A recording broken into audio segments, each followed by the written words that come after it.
first clip was of our champion from day one, which was OPT in that boat with the black in the front right there. Yes. That's our winner yesterday.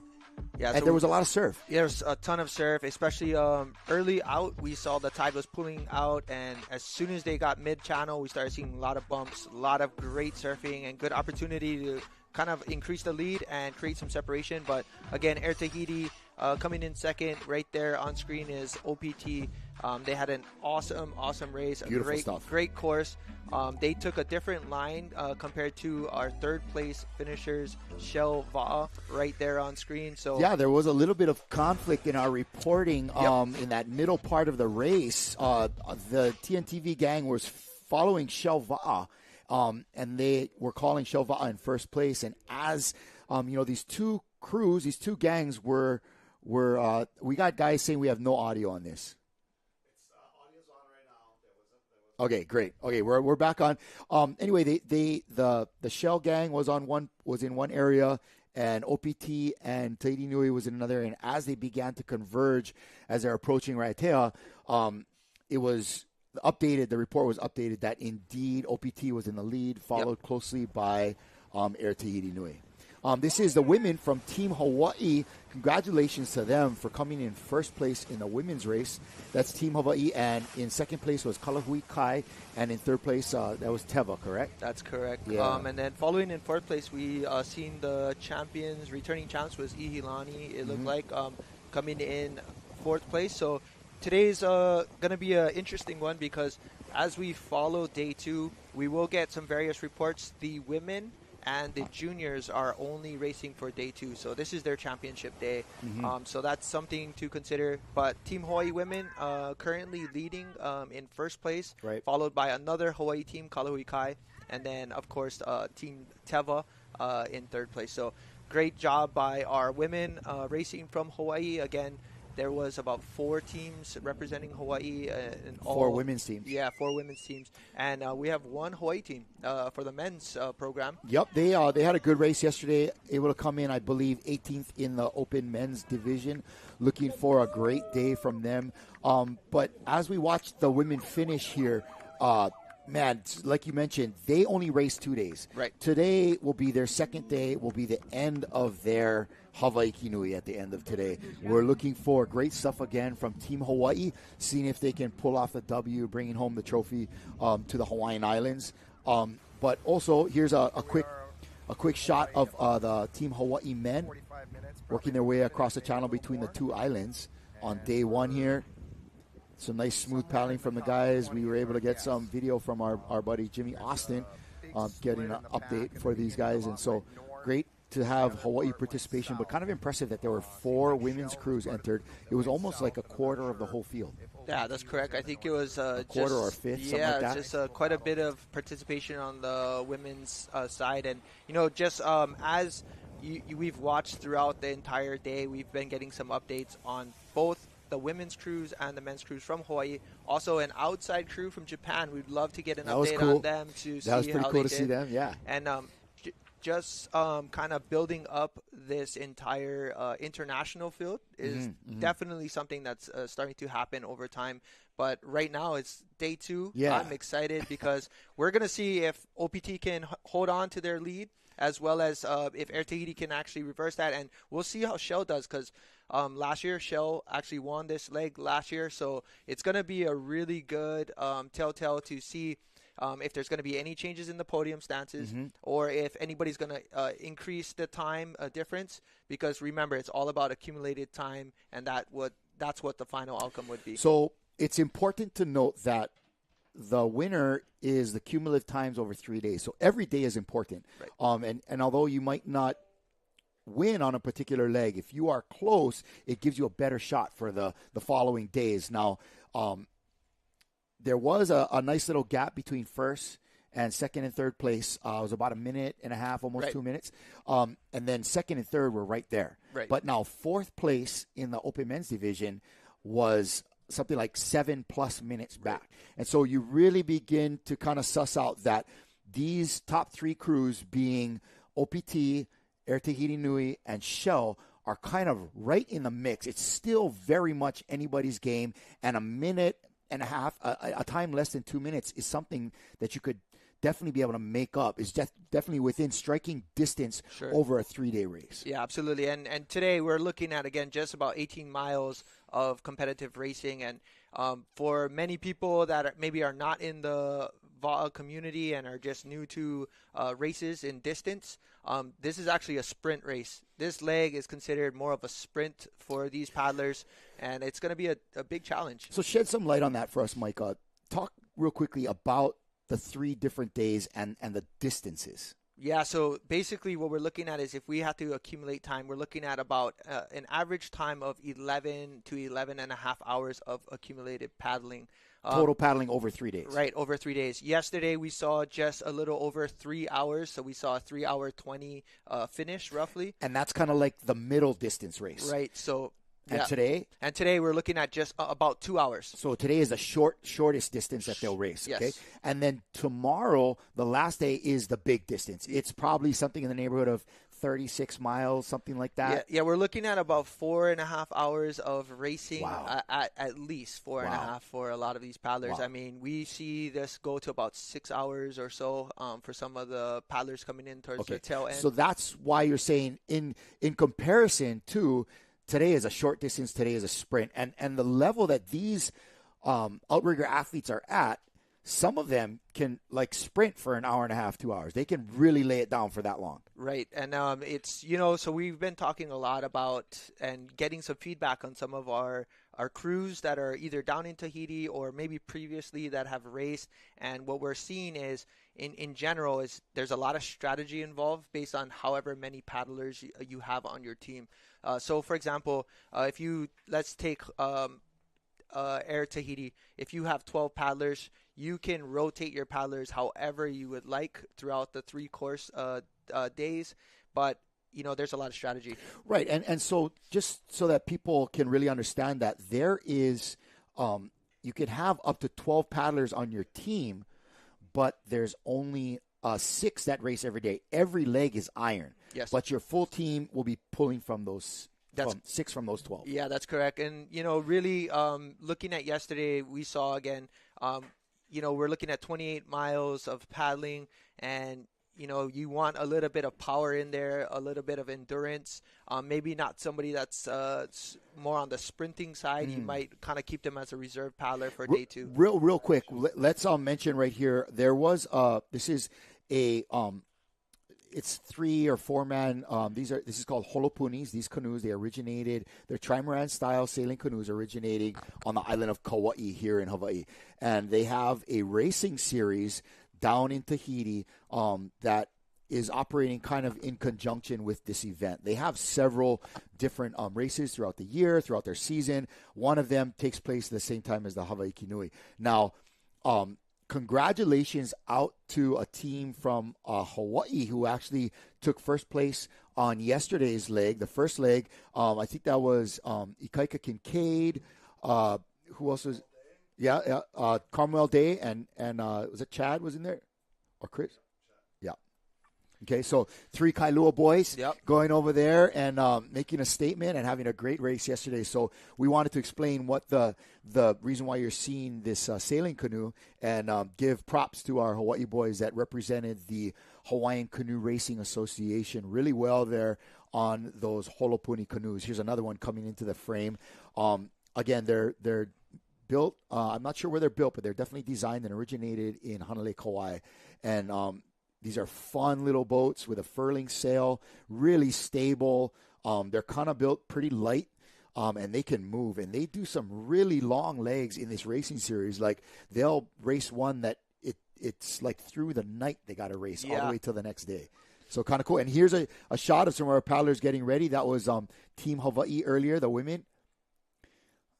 Yeah, so we're getting a little bit more of that preparation for day 2, and of course we have the coaches talking, but none other than EDT's one of the best coaches that you can ever paddle for, right there on screen. But right now we're just watching a little bit of the preparation and hearing a little bit of the interviews there. But Koulu Luvai right there.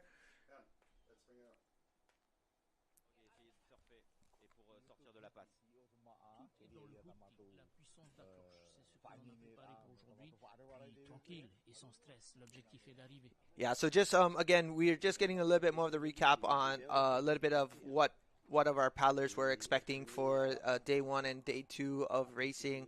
And as we get some of this simulcast feed, just so for our viewers that are watching, we don't have any control over the cameras right now with anything that's happening. We're just giving you that play-by-play feedback that we see. Right now, currently on the water, we've got our veterans. It looks like our veterans were getting set and they're getting ready for their starting course. Once we get the update exactly what time we'll start, we'll go ahead and make sure that we fill you in. Obviously, what you're watching on screen is a little bit more of that playback from yesterday's race from day one. So right now we're just doing a lot of recap and giving you some of our inside talks, but right on screen is Heri Mama, an absolute legend in paddling. We've seen him in his 2013 video explaining a little bit inside EDT, and one of my favorite YouTube videos to watch and learn a little bit more about Hawaiki Nui. And they have an excellent program, and they came to Hawaii for the IVF World Sprints and absolutely dominated in the junior team. So that EDT team is absolutely on a tear with their juniors.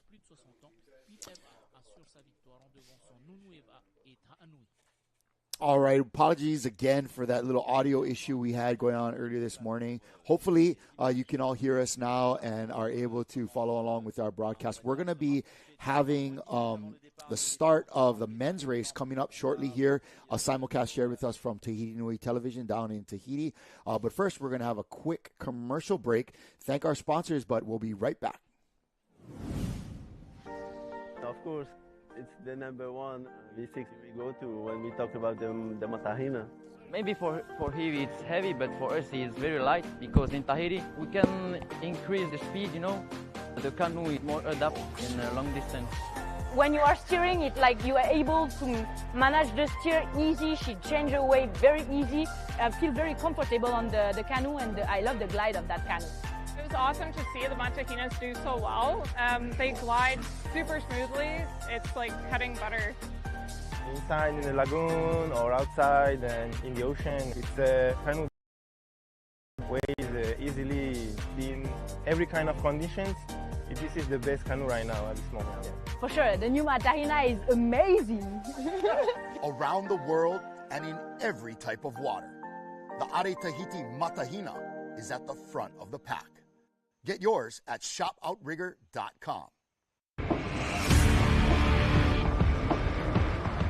Zone Media is proud to be celebrating 20 years of Hawaiian Extreme Sports TV, Hawaii's leading action sports program. 10 years of Ocean Paddler TV, dedicated to perpetuating the sport and culture of paddling. Our groundbreaking and cutting-edge live broadcasts have made paddling and surfing spectator sports, showcasing Hawaii's heritage to the rest of the world. Zone Media is the world's leader in Hawaii-based action programming. Let us help you grow your business or sporting event.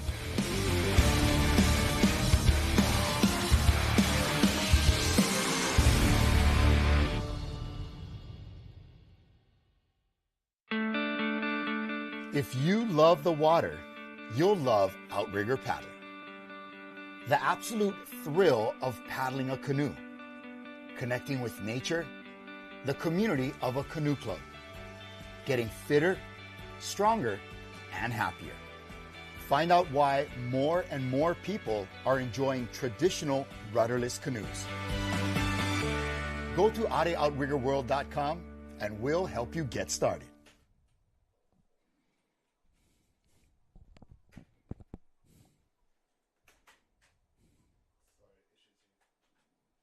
All right, welcome back to our Ocean Paddler studio here. We're going to try to fix our, bring Micah in a little bit there. There you are, buddy. There he is. In there. Okay, cool.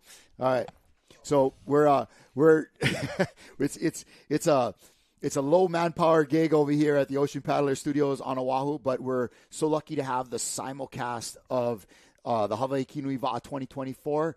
here live. Mahalo to TNT TV and the Hawaiki Nui Racing Association, and especially Are Tahiti for supporting this simulcast. And you can see it looks like our men's division are beginning to come to the line. And as we had talked about yesterday, Micah, I see you checking your watch, checking the time, but they are very organized. Yeah, they're very organized. They're on time. Again, there's a lot of loading periods, so it's pretty much like a 10-minute loading phase where all the boats have to get towards the starting line. Then there's a 2-minute warning, and the race can start within any of that 2 minutes.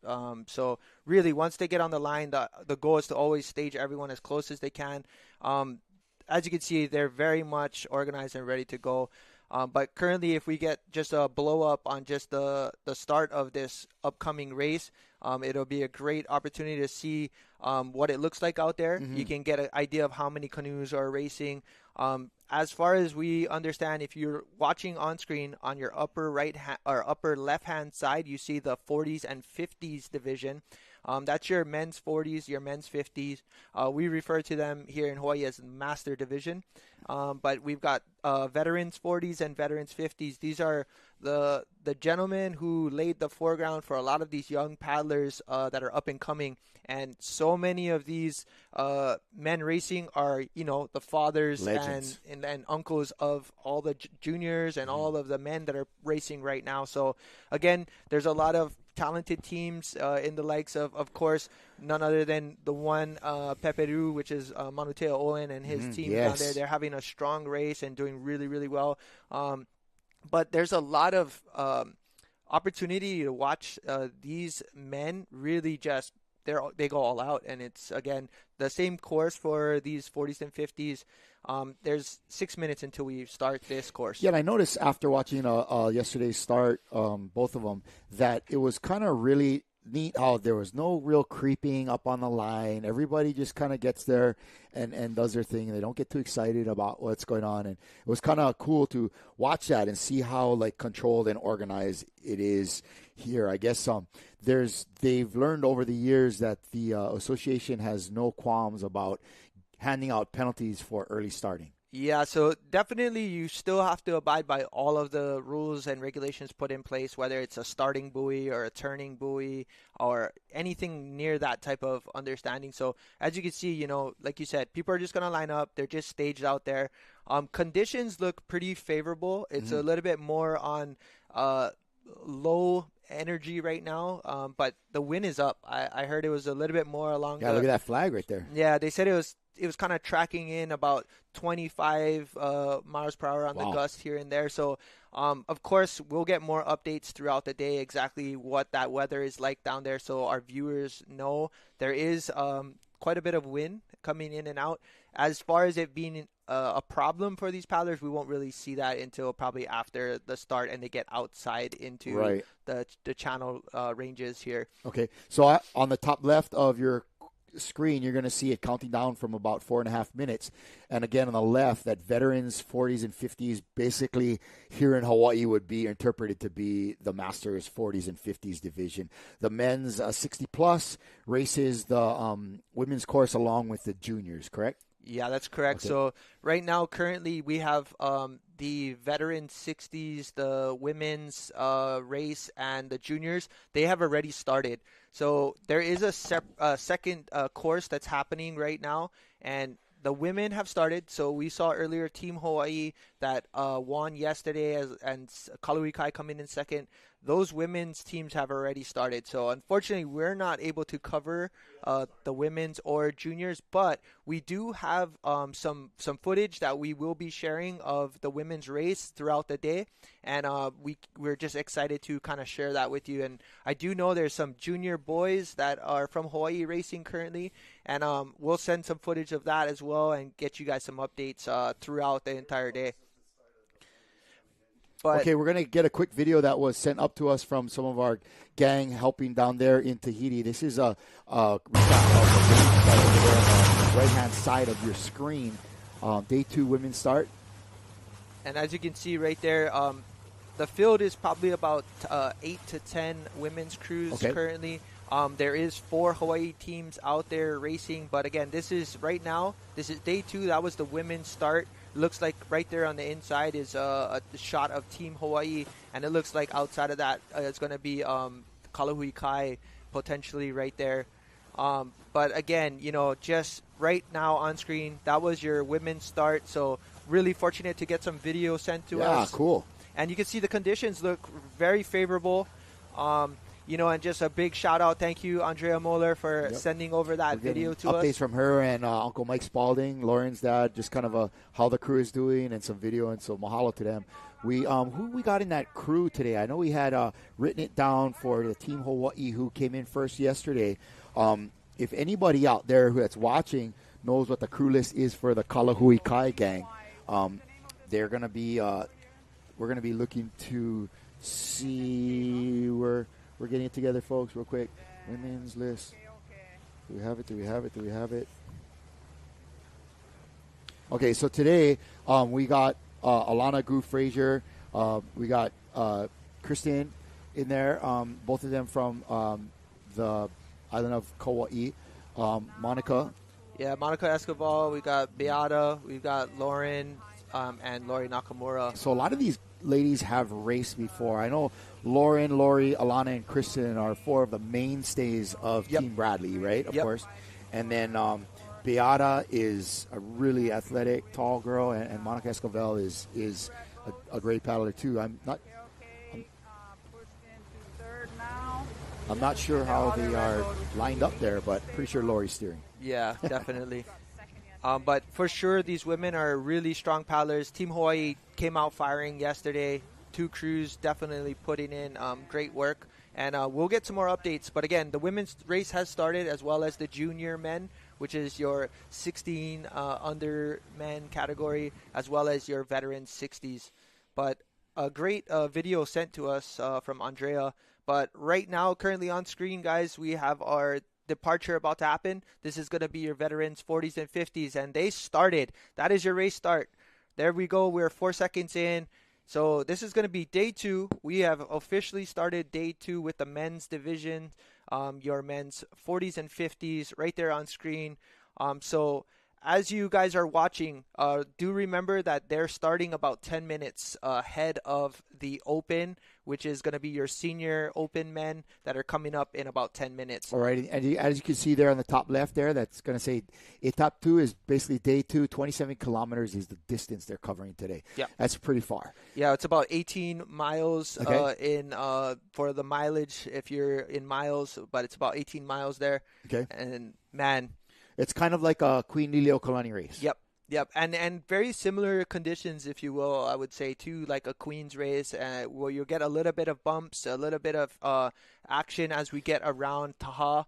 And, man, this race is my favorite race of the day. It's because, one, it's continuously action. There's a lot of battles. You can keep it close, and you won't see too much separation between the elites. You'll see a lot of close battling. Last year, day 2, we've seen a lot of little, I would say, collisions. We definitely saw boats kind of push in on other crews. So that's why I like this day. It's a lot more just intensity.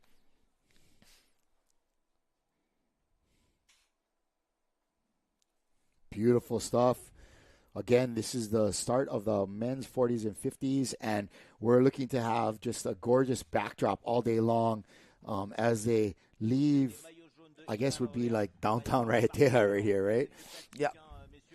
And so maybe later on we'll get a quick map of the course, but it takes them kind of through some lagoon area in between the two islands. Yep. They finish up on Taha, correct? Yeah, they're going to finish up on I guess more on the northern end of Taha. They're just going to basically come out of Raiatea, circle around, and go basically half of the island on Taha. So we should get a map update shortly. But right on your left-hand side, you see our senior men. They are getting ready. They're staging on the line. But we'll get you a lot more updates throughout the day as, man, this is going to be a good one. This is really going to be a fast race and a lot of excitement. Look at these guys, top shape, man. They are out there. Look like somebody has jumped out to the lead there, to the right of our screen. But and you can see in the red They're saying that it's just under 8 minutes for the start of the open men's race. The senior, they call it the senior home, is basically what we would translate to the open men. 18 to whatever, right? Yep. As long as you're able to keep up. Yeah, there's definitely a lot of young talent and young blood in a lot of these crews this year. We've seen, obviously, a lot of changes in some of our top crews with, some new names on there. And but currently on screen, ladies and gentlemen, if you're watching, we have our men's 40s and 50s. They have started their race for day 2. And you can see right there, so they're going to come out of that channel and head in between the islands, and they'll be racing around Taha. So just a beautiful course, a lot of great scenery, and very, very good conditions. It's really good conditions here. But right now, just, man, perfect water. Just a lot of it's going to be a good race. It's going to keep it really close and tight, not too much things affecting the boat, if you will. And but we're going to see some beautiful paddling by all of these crews here. God, look at that. So what you're seeing out in the distance there is the next island. That's Taha, correct? It looks like it's a smaller island nearby, and then as they round it, around the corner, there's an okay, thank you. Yeah, so these couple of islands are really close to each other, right? Raiatea and Taha. Taha, yeah, close. they're all close. Yep. This one is really close, and as you can see, they're going to come out through that channel there and circle out and go towards the left and right around. So it's going to be a great view of all of the islands that are close by, and beautiful. Just, I mean, if this doesn't get you excited to go and race from one island to another, then I don't know why you're in canoe paddling. This is what it's all about. Yup, great paddling in the foreground, beautiful scenery in the background.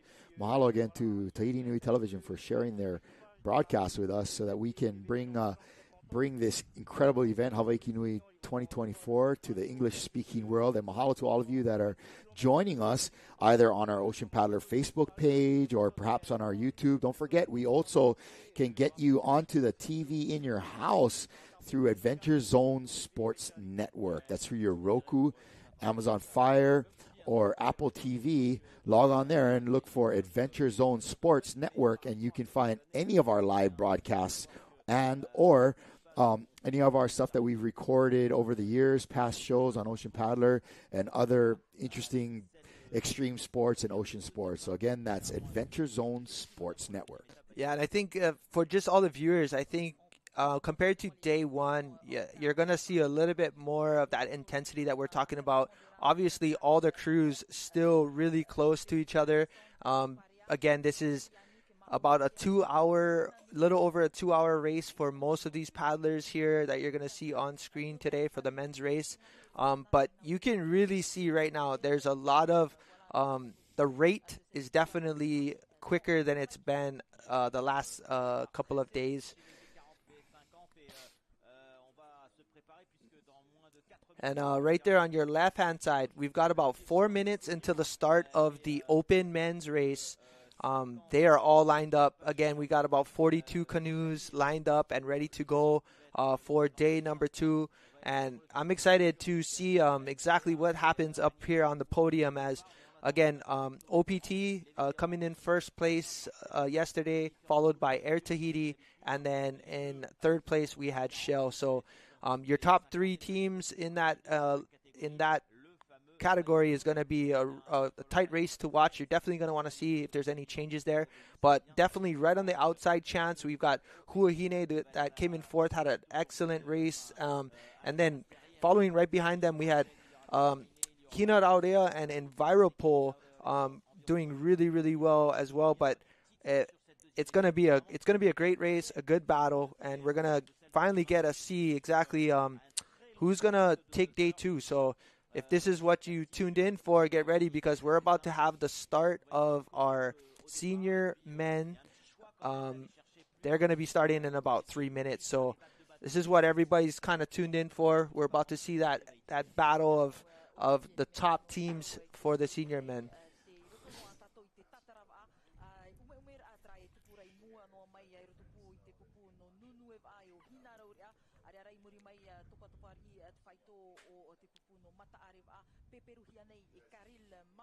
All right, we're back. We're checking on our Facebook app here, trying to see who's logging on, who's watching this live race. We have Kauhane Lee saying mahalo, Ocean Paddler. Hey, great to have you with us. We have a whole bunch of folks. But the Hawaiki Nui Va'a, mahalo to them. Catherine Fuller's joining us. Tom Fishbeck, all of you guys, mahalo for joining in to check out our simulcast of this event. And there we have it on the right of your screen would be our open men getting ready to start their race. And again, this is going to be about a 2-hour deal, right? So if you want to be able to share what's going on with your friends, go ahead and send them to our Facebook page, Ocean Paddler TV. Or, of course, our YouTube, right? Yeah, we got it live on YouTube. So, of course, you can subscribe to our channels on YouTube as well as, all of our other platforms. Adventure Zone Sports Network. And then, of course, for us right now, we are getting a simulcast. We're getting the live feed from Tahiti Nui Television. It's giving us an opportunity to call out a little bit more about what's happening here in the race for you. But this is it. We are a minute and a half away from day number 2 start, senior men. We're going to see who's going to go ahead and take this. But look at this drone shot here. We've got 42 canoes out on the water, and they're lined up, ready to go. Look for the teams that you're probably going to try to chase down. Team Hawaii is racing in an all-white canoe. I believe they're white canoe, white ama. Yeah, white canoe, white ama, and Team Japan. But right on screen, we've got OPT to your right, and we've got Team Air Tahiti right there on your left. Again, this is your first and second place teams. So obviously cameras are on. You can see these are camera angles right from the Yako. All right, we have the black flag. Here it comes. That means less than a minute. Yep, so black flag is up. They're going to get ready to start, and it's go. It's a green. We have a green flag, and it is go time. This is it. All right, gang, so that's your start of day 2. Wow, look at all that white water coming. It looks like they're burning out. And it's like the props of a engine. And this is it. This is the sprint. This is what we were talking about. And it looks like maybe on this outside, closest to you on the screen, on this bottom side, I believe that could be Shell. Again, they have an all yellow canoe. Mm-hmm. You can't miss it. But on screen, what a great shot of OPT and their race start, man. Look at that. They are going, bro. They are going. So that's important too. I think, in a race where you have, you're covering a lot of coastline, you want to try to get in the right spot. You need to be on the inside of certain turns and stuff like that. I think getting out and getting the lead into clean water is kind of important too. You don't want to be jockeying around with other canoes, worried about, tangling amas and that kind of stuff. Yeah, some of the things you're going to notice, though, on this one, not as many chase boats will be intertwined because the distance is a lot shorter. It's a little bit more manageable. But as we get more outside of Raiatea and heading towards Taha, we'll get a little bit better angle of everything. But right there on screen, it looks like Toa Mak right there. Toa Mak is obviously outside a team from outside of Bora. And, man, they have a really strong crew. Fortunately enough, there's another couple of Bora teams on there as well. And they come and they put down. And they have 2 teams right now in the top, I believe, 10. They're 10-12 area, so they're hoping to touch maybe top 5 at some point here. But of course, strong start from all of these paddlers. So besides the top 3 finishers right now being OPT, Air Tahiti Nui, and Shell Va'a, who else are you going to be looking at today, Micah? Who are you going to be looking at good performances from? I think we're going to see a lot of great performances, but right now, based on kind of what's happened in last year and the year before, but I think we're going to have another strong showing from Huahine. Huahine has got, obviously, Kevin, CJ, captain of that team and that crew. Saran Jerusalem, right? Yeah. I think they're going to have a really good race. But Enviropool has been doing really, really well. And they had about a 4th or 5th finish yesterday. Yeah, they got, it looks like they got 6th place overall, okay. But they were strong off the start. But I think we're going to see OPT having a great race again, as well as Air Tahiti. Those 2 teams are definitely going to stay within striking distance of one another. They're definitely not going to lose sight of each other because, of course, that was the closest battle for the first place. Correct. But Huahine, again, I seen them in the middle of the screen, but right there we've got Shell looking like they're settling in. They're holding a good, rate and pace right now. And Toa Mach just, right on the outside of them. But you can look at a difference in the stroke rates. Toa Mach going at it way harder, way faster rate. But Shell Vai seems to be staying ahead of them with a slower, longer stroke, which is important in any type of distance race, even though this is, like you said, considered a sprint of distance races. Right. But again, the good thing about a race it's a little bit shorter of a course. It's 18 or so miles.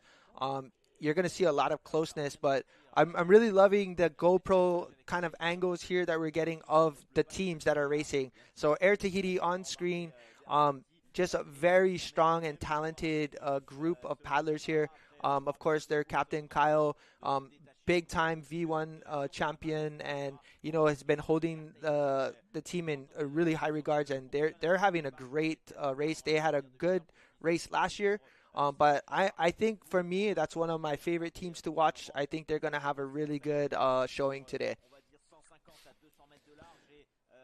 And then it looks like in that green and a pink amo or reddish amo, it looked like Team Huahine on the outside there. But in green boat, pinkish amo, right? Yep. And but that's again, Shell Shell Vai, Vai, of course, in the lead by just a half a boat, and next to them is. Oh, I think it could be Arue, but I'm not too sure. I'm just. And behind them in red is Toa Amok. Yep. And then OPT on the inside. And inside of them, I believe I saw Air Tahiti Nui. So they're kind of breaking away into their own little pack out here, trying to kind of establish clean water. But is there an advantage, to being able to stay kind of right on the back edge of that other canoe? Can you kind of draft them? Is it like, let those guys pull you along a little bit? Yeah, you'll see a lot of that idea of drafting one another, and you can see kind of everyone's drafting more to the inside. Of course, just like any type of location when you're coming in an inlet, you'll definitely get that current. You'll get a little bit of that pull, whether it's inside current or something pulling out with the tide. Okay. But these canoes can track extremely well. It can pick up the smallest bumps, and it can hold the entire way out. So, of course, if you can get a little bit of that draft line, you're definitely going to take it. But if you end up behind 4 or 5 canoes, then it might be harder because now you're kind of getting a little bit of everything. So we have on screen, looks like your looks like your Veterans 40 on screen. Look like they settled in quite nicely. And again, they are about 15 plus minutes into their first race here for day 2. But right there on screen is the list of all the names. We've seen names in there, Tenauris, the Vohi family. Mm-hmm. But of course, right now on screen, they look like they're obviously having a really great and strong race. Nice and smooth. So these are your veterans. Yeah, it looks like a 40s or a 50s crew? They said this is the 40s crew, so it looks like they've settled in quite nicely. Have a really clean, nice long stroke in that, and they've settled really clean in there. So we're getting the split screen. So for those of you that are viewing, I hope I paddle that good when I'm 40. For those of you viewing, you can see on your bottom side of the right-hand split screen, it says Veteran 40-50. That's how to identify what you're watching on screen. Left-hand side, we've got the senior men. Again, that's our big race that we're following. We see Shell out in front.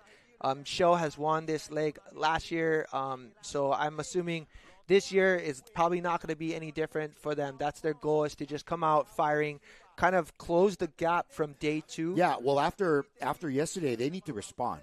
Yeah, right. This is their race to lose right now.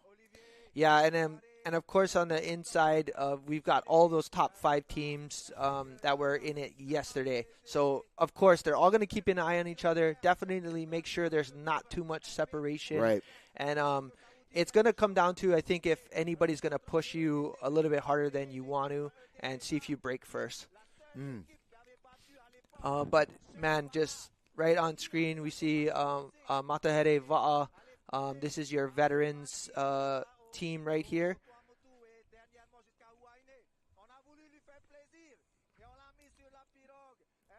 These guys look great. Going at it right here. Nice big smooth stroke. Yeah, definitely. Just like you said, I can't wait to make sure I'm in top shape just like that because, man, it's just great, great paddling. The one thing with the Matahina or even any unlimited canoe is really just understanding, kind of keeping that hull speed in that right threshold without forcing it too much and just keeping it maintained without having to work harder than you need to.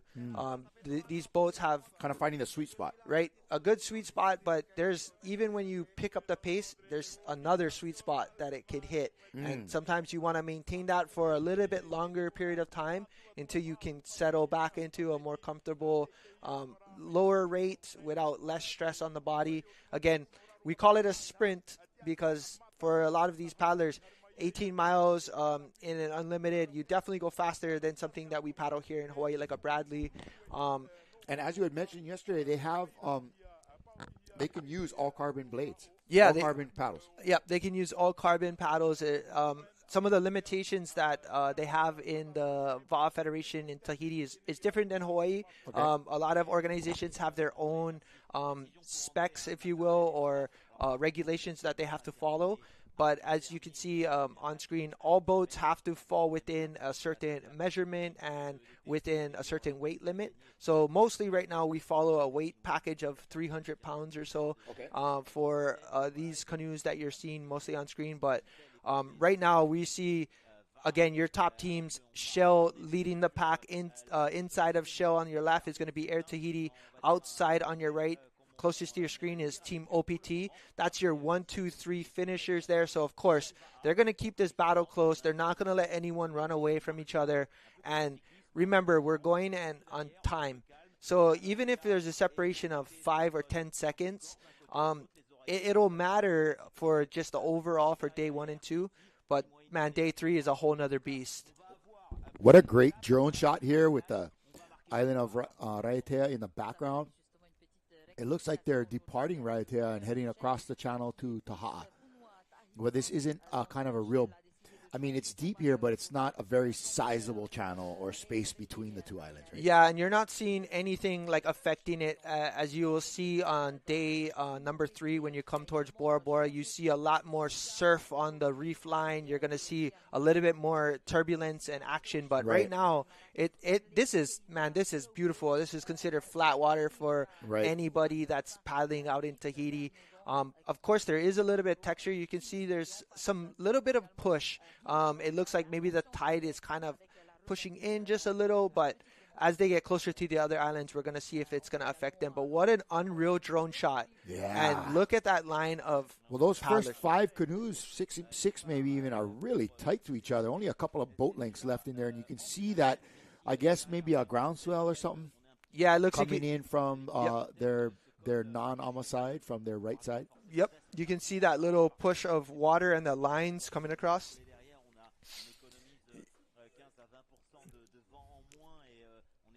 Yeah, it looks like some kind of swell just being generated coming across from Huahine side. That's some of the same stuff that they were paddling with yesterday. Right. Yeah, coming into Raiatea, that's something they had. But look at this.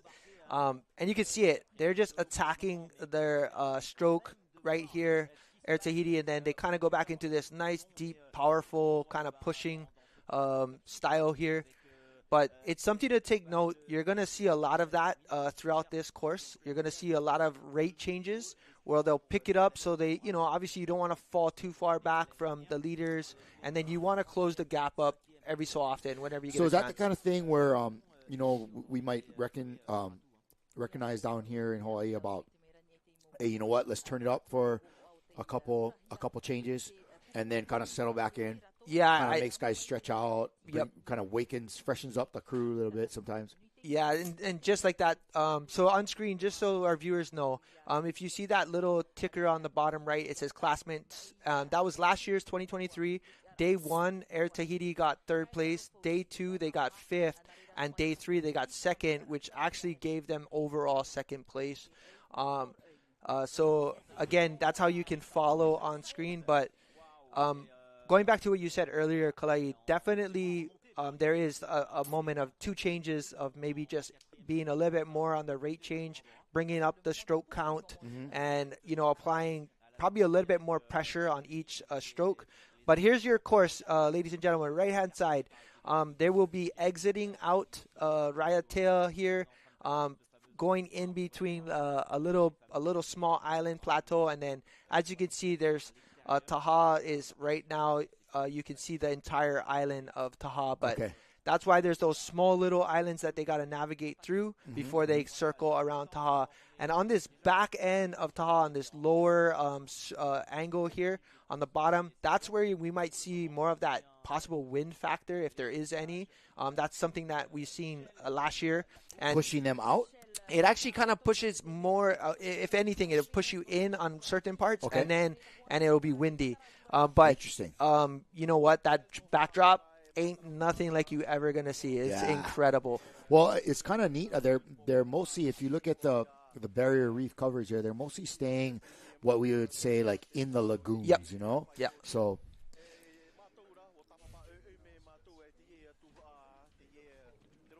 Beautiful stuff.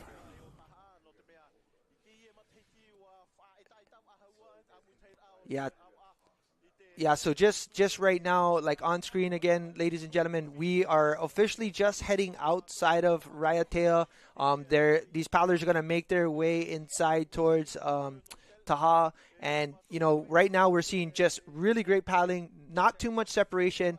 But, of course, we know that Shell came here to do what they did last year. They're going to try to win this leg. Right. So it's beneficial to just keep them close, maybe use them as the gauge. But we do have an update, Kalai. We have an update on the women's race. Okay. So hopefully in a second we're gonna bring this package to you of an update. Andrea Moeller gave us some live coverage. So yeah, she is a member of Team Bradley, but she's sending us.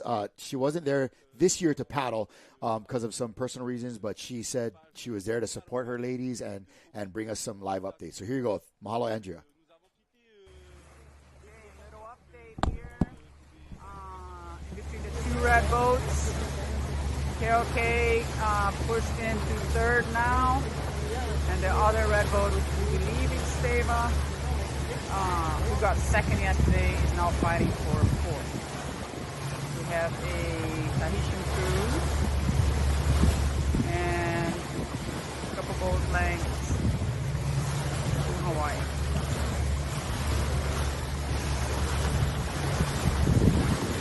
Alright, so looks like we are halfway there. And we got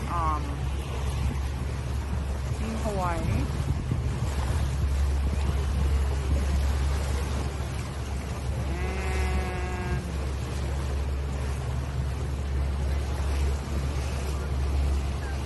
And KOK.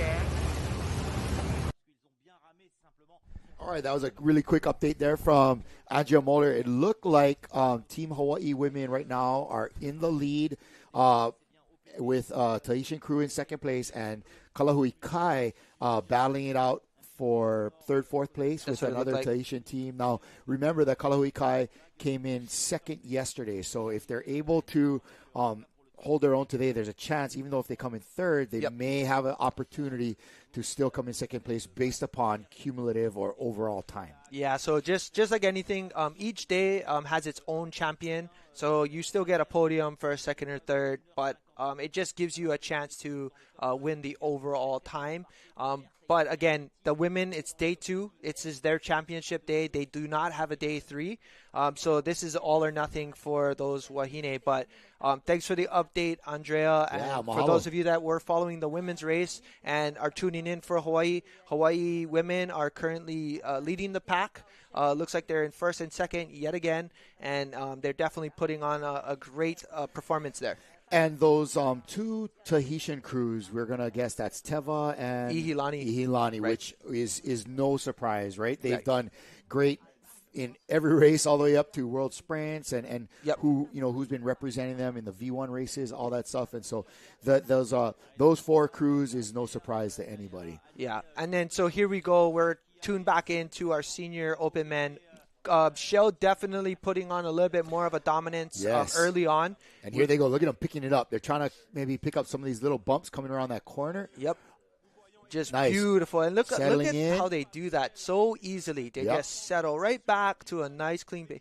For those of you that are viewing, watching paddling, and love paddling, this right here can teach you so much about what is done on a highest level and how easy they make it look. Yeah, it is way more difficult than they make it look. Trust me. This is these guys are serious paddlers from a very young age. They're in their prime of life. They practice like daily and train, and these guys are at the top of their game. So it's again, as in with most sports, the best in the sport make it look the easiest. Yeah, and 100%. OPT right behind. Yeah, OPT is definitely going to make sure to keep Shell within striking distance. They definitely don't want to see Shell create too much separation because all it's going to do is create the time difference is going to shrink for them, and it gives them a better chance for day 3. So the goal is to keep them close because even in day 2, they can make up 7 minutes easily, 2 minutes easily. Because it's such a big distance. Right. You're talking only just a quarter mile or a half mile in separation. And right there. I definitely will get an update. We'll get an update on who's in third place. That team has definitely put in a lot of effort to maintain within that top 5.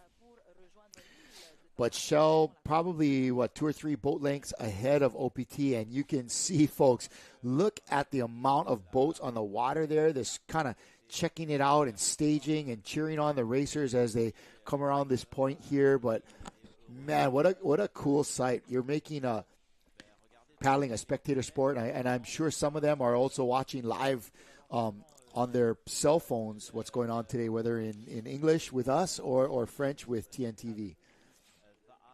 Yeah, there's just, the thing about paddling right now is, again, we have David Tapava on your screen right here, the coach as well as the team leader and captain of Shell Va'a.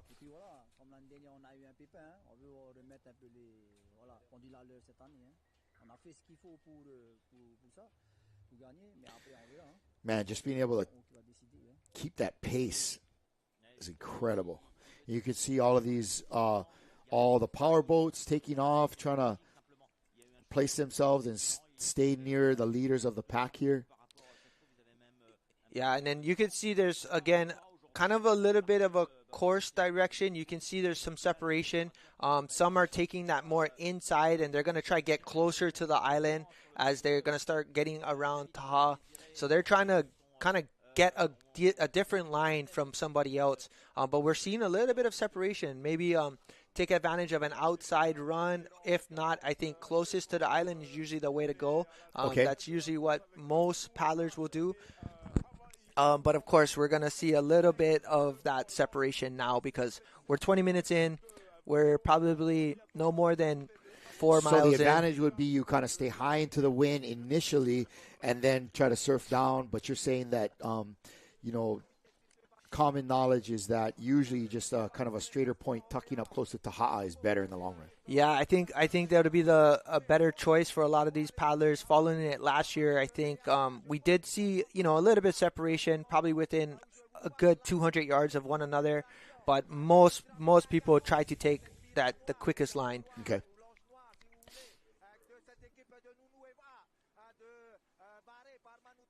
But it looks like again, it looks like your veteran men here on your screen. This is going to be your Nunue Va'a team here, Manutea Owen, and a handful of others. They were talking about yesterday how they had a pretty good race. That right now it's just day 2. They got to buckle down and kind of have a really good race for their series. But that was their last year's finish. So they definitely know how to come out and make it to the top 5. Right. But their goal is definitely podium for sure. Looks like the day 2 was their worst finish last year, where they did really good on days 1 and day 3. Yeah, so I think maybe even that, looking into kind of the strategy side, of how you did last year and maybe figuring out why you didn't do so and well. what are the strengths of your crew? Sure. How you play to your strengths. Sure. And try to hide your weaknesses, so to speak. Yeah. Wow, look at that backdrop, man. Yeah, just right now. So they're coming, obviously at the basically not even close to the inside of Taha, but they're 33 minutes into their race. They've got at least an hour and a half left to go. So right now, at 30 minutes in, it's more about trying not to create too much separation between you and maybe the leaders, or just making sure that you stay endurance, you don't burn each other out. You still got day number 3. So there's definitely some things that happen when you get into that time. Kind of try to keep yourself in the game, so to speak, right? For sure, yeah. Especially if you're coming off of last year. If you're Manuteo and have your crew, you had 12th last year. Let's try to close the gap. Let's try to keep it like top 5, top 10. Maybe even if there's a chance to go for it and just go for the win, do it, Right. But it looks like a neck-to-neck battle. We got Team Hawaii and Nui Va'a on screen there for you. This is going to be your veteran men. But, man, just look at that battle. They're not letting up. Nope. Neither one of them is going to break. They're going to just try to stick with one another. And, again, these are the 40-plus crews right here. Yeah, this is your veterans on screen here. So Nui Va'a got 3rd place yesterday. Hawaii got 4th place. Okay. But it looks like right now on screen on your left-hand side is a battle for the leader spot, if you will, for day 2. So definitely a big change from last year. It seems like Nunui is making a move right there. Yeah, so Hina Raurea taking 1st place in the 40s division, and then Tahitian Paddle from Tahiti Island coming in 2nd. So that would be your veterans 40. But back on screen, beautiful shot here. We've got none other than our top leaders of day 2. Obviously, Shell is controlling the lead right now as they are battling right now. OPT on the upside of your screen, and then inside, we'll get an update, but it looks like it could be Hina Raurea. DDT. So let me check. 180. So if it's 180, that's going to be Hina Raurea. They got 5th place yesterday. Okay. They are from, the island of, it's going to be the island of Raiatea. Okay. So coming off of their homeland, they're going to go out to Taha. But Hina Raurea right there looked like they're battling for 2nd place with OPT. Look, Marama Olsen there on screen talking about his team here. And right behind them is that it looked Tahiti, like Nui? I think that's just Toa Mak, I believe, from Bora.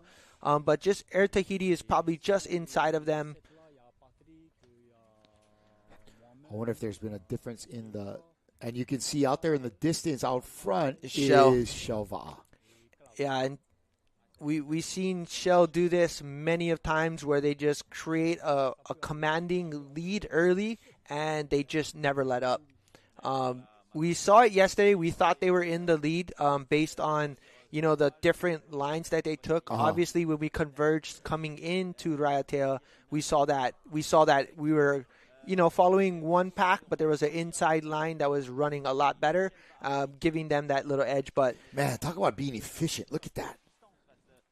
That is beautiful paddling. Still they're pulling away. Yeah, what a great shot from the drone here. This is Shell Va'a, your leader for day number 2 on screen. Just looking well informed for today. They've probably put themselves a good 1/8 mile ahead of the pack. And they're just looking to create a little bit more separation. Now, if we look at mileage and we say about a 1/4 mile gap, that means they're going to be a good 2 minutes or so, roughly about 2 minutes ahead of another crew. Okay. So right now they're trying to make up time. They were down by 1 minute and 45 seconds. Correct. So at this point, as long as they finish 2 minutes ahead of, they'll be back in the lead. Right. If they finish 2 minutes ahead of, say, OPT, they will be in the lead. And they'll create a little bit separation for day number 3. Yeah, looking at their paddling today, it was amazing to me that they weren't able to close the gap at the end of the race yesterday. That, in fact, it was OPT that kind of opened that up, right? They kind of made a bigger distance than they actually had coming into the pass at Raiatea. Yeah, we got a lot of comments coming in on our Facebook Live, and kia ora from New Zealand, aloha. And just definitely we want to emphasize a little bit more on what we're watching. And for those of that were viewing, I mean, you absolutely can see it. You can see the rate pick up on the small bumps and then just go right back into this nice, clean, relaxed paddling here, and just all of them well put together, and just have a great chance to just create more separation between them and the pack. Yeah, wow, we're getting folks watching us on our Facebook Live from all over the world. We got Esther Henning from South Africa. We got folks from Austin, Texas, Arthur De Royo. We got Holopuni Canoes Europe watching us from Sardinia. All over the place. Good to have you with us, folks from New Zealand. Of course, here in Hawaii, none other than Brother Kalani Vieira, well-known lifeguard from the island of Kauai. How's it, brother? Thank you for joining us here, and hope you're enjoying the paddling. All right, but look at the action there. Look at all those. They're not even support boats. They're like spectator boats, right? Yeah, a lot of following the action. Yeah, a lot of the boats on the outside. Some of them are, just right now, you can see just ton of boats. It's mostly everyone leaving Raiatea that are following the entire crew. Could be family, friends. A lot of the catamarans that a lot of the paddlers are staying on if they're traveling with each other. But right now on your screen, this is us coming towards Taha. They're gonna start making their way inside and around the island. We have about an hour and a half left of this race here. Mm-hmm. Again, like we said, it's going to be over before you know it, but loving this footage here of up close and personal of Air Tahiti. Air Tahiti, again, is one of your top teams that have been paddling for the past few years and creating a great performance over the last Hawaiki Nui as well as this one. They certainly have had a stretch, as well as at Molokai Hoi here. I mean, they have just dominated over the last several years. For those of you on screen, you see that big red barge. That is the transportation boat used for all of the canoes. You can see a bunch of canoes on there, but they go port to port. They help support and take canoes from one place to another if needed. Wow. But that's man, logistics, bro. It's amazing. I mean, they can put thousands on there, I swear. Look at that. Trailers and canoes on racks. Man, that thing is set up. That is just testament to how seriously they take their paddling in Tahiti. We need one of those in Hawaii because I got some V1s we need to get to every island so we can go race. Yeah, true that. So here's your course line again for you guys that are watching. That's the 8-kilometer course right as of right now. They're at 8 kilometers, so they've got, again, about 18 or so kilometers left. Just a little shy of halfway right now. Actually, about 1/3 in. So 1/3. Okay. Yeah, so it's 27 kilometers, so about 18 miles. Okay. So we see a little bit of separation. We see more of an outside line by Air Tahiti, and then we see inside of them is Huahine. Huahine taking 4th place yesterday. They're definitely trying to make up some room, but I think they're trying to take advantage of a little bit more outside action. We're seeing a little bit more movement in the water versus that inside where it was less texture. So I think they're maybe trying to look for a little bit of surf here. Okay, there's the lineup right there as you see it on the top left of your screen.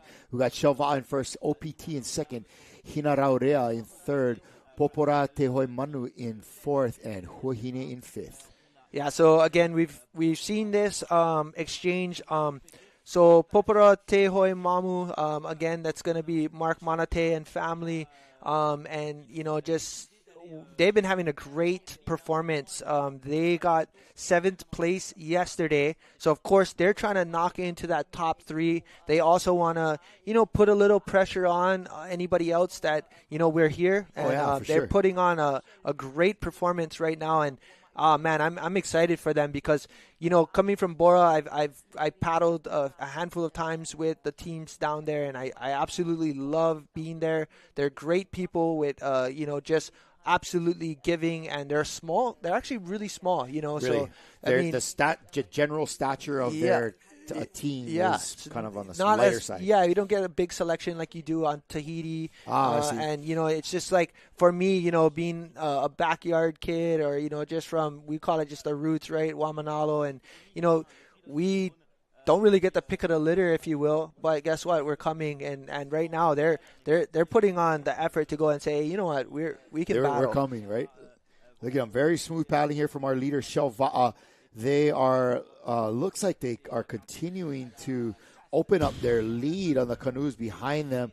Probably a good, half a mile, yeah, quarter mile quarter plus. Mile, yeah. I mean, look at this drone shot. Take this all in, people. If you're watching, this is what it's all about. This is their Super Bowl of Va'a, and look how much spectators they have on the water. That's crazy. Obviously, team boats and things like that, but there's a ton of people that just want to go and follow the race, and that's what you get.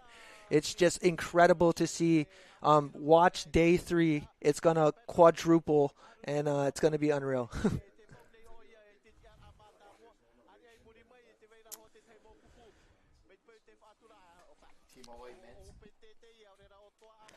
All right, we're going to bring in a quick little split screen for you here. We've got a little update video being sent to us from our Hawaii men's crew. This is coming in from Mike Spalding. And there it is. So day number 2, Kalai, we got the update. The Hawaii men putting on a battle right there in that white and white canoe. They are in 11th place. They're battling for the top 10. They're having a great race right now, and they're not too far behind. No, not the at all. They're leader right there. So it looks like it's a good group of paddlers here in with each other. But again, they're in 11th place.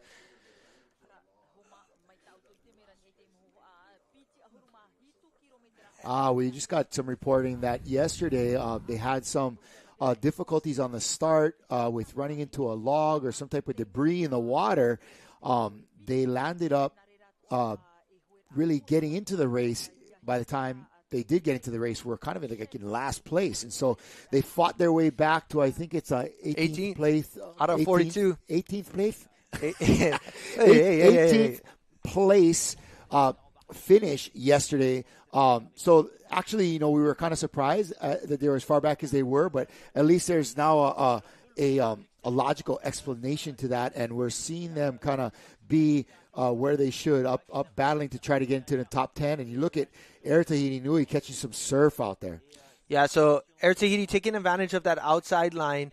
You could tell they've definitely are trying to make up some ground as they are probably right around 6th or 7th place of the pack. Again, they took overall second yesterday, so they definitely don't want to create too much separation. But on screen, we've got your Popora Tehoi Mamu right there. Looks like, again, they're still battling OPT for that second place position right now. And this is why I love this part of the race. Yeah. Leg 2 is a lot of battling. There's you get to see it all. A lot of neck-to-neck. A lot of neck-to-neck kind of type of things. But it's really what racing is. Looks like there's a about. little bit of swell kind of surf that they're finding in here. It's kind of nice. They're getting some real smooth extended paddling. Again, a mahalo to all of you that are joining us on our Facebook Live, our YouTube, or on our Adventure Zone Sports Network. Again, we have folks, watching us from all over the world. We got Vancouver, British Columbia. We have Germany. We have folks from Portugal. So aloha to all of you. Thank you for joining us, and hopefully that this our English language simulcast is helping you really understand what goes on for Hawaiki Nui Va'a, and we're gonna make this much more of a global experience for all of the paddlers out there, and just inspire all of you to take your paddling to the next level. Yeah, and then just again, we're going to be kind of shuffling back and forth, guys. We're going to be watching the Master or the Veterans 40s and 50s. That's going to be on your left-hand side right now on your screen. The right hand, look at that backdrop of what you get to see. My gosh, taha'a. Beautiful. You don't, just when you talk about like untouched natural beauty, I mean, you definitely can find it all over Tahiti, and it's something that should be appreciated around the world because Hawaii used to be like that. Yep. And there are some parts still, but this kind of untouched natural beauty, this is typical South Pacific kind of beauty that they're so known for. It really needs to not only be appreciated but preserved 100%, and we just need more people in respect to that. So yeah. 100%. But man, just I love this. Look at this battle. Hinaraurea battling it out with OPT, and it doesn't get better than that on races like this because you get to really, really test your skills and your level of wherever you're at. And of course, no matter what crew you paddle for, it's just the idea that you get to go battle with another team and just put it all out on the water. And OPT, winner of yesterday's leg, they're one of the more well-known, well-recognized crews out there, and Hinaraurea, maybe a little smaller club, but man, just giving it to them. It's coming out there and swinging with the big dogs. Yeah, and they come, Hinaraurea comes from Raiatea, and Raiatea has excellent paddlers, and they've have, in the likes of some of the most prestigious paddlers in the world. So, I mean, just everywhere in Tahiti, paddling has obviously rose to the level that it's at because of all of the different islands, but they all bring a little bit of something, with them. For sure. So it's just really awesome to see. But we're seeing that battle, and it looks like again. This is the seniors, huh? Yeah, this is Hawaii, I believe, again, and also Nunui Va'a here. They have not let up. This is again the neck-to-neck battle that we've been watching with the veteran side here, and man, they are not giving up on one another right now. They are both battling it out. None other than, of course, Manutea Owen there, taking his team and trying to keep the pressure on. Just incredible paddling right now. So they're trying to hold on to that podium position. They were in third place yesterday. Team Hawaii from Raiatea is on the inside of them. They didn't finish quite as well yesterday. No, they didn't, but doing really good right now. Hawaii got fourth and Nunui was in third. So hopefully one of these teams will pull it off, make that first place finish.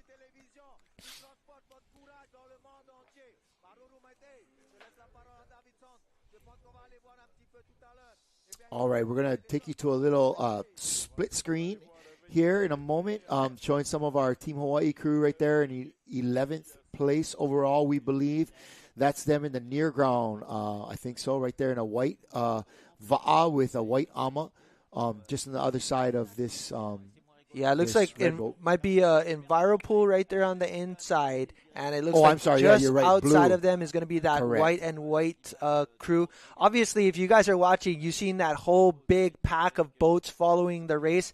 Well, right there is one of our Hawaii team's escorts or trailing boat just trying to watch the race.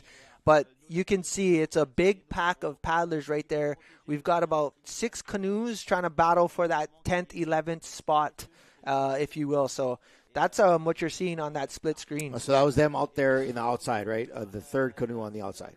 Yeah, and obviously having a much better race than yesterday. Yesterday, Team Hawaii got caught up in the start of the race, hitting some debris, and actually put them in last place, and ended up making their way back to the middle of the pack. They got 18th overall in the open men, so it's hopefully we'll see a good finish today. But look at this. Hinaraurea, 5th place yesterday, battling for 2nd place right now, just having a great race. Ladies and gentlemen, we're about 40 minutes in.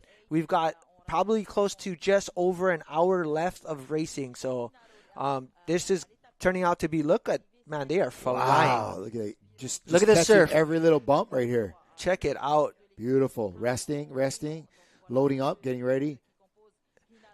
The good thing about a race like this in Tahi, there's a lot of little downwind, small runs, but enough to just give you that sprint feel. And that's what it is. It's really why you can say it's a sprint race.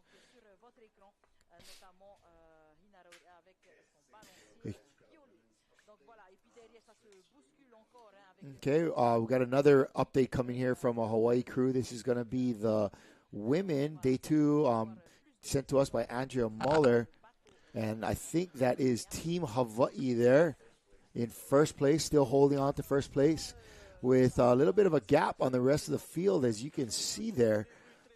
Wow, nice separation, ladies, and they're on their way to bring it home. And there's the second place canoe, quite a bit back. We're not sure who's in second there. I think it's going to be potentially Kalahui Kai, if I'm not mistaken, from what I've seen before. But just based on that separation, at this point, unless Hawaii ends up getting some issue, right now it looks like Team Hawaii is absolutely dominating and crushing the women's field. They're not going to be caught at this point from what I see. I've been a part of that type of race with the women when I followed the crew last year. Okay. And that type of separation is so hard to catch.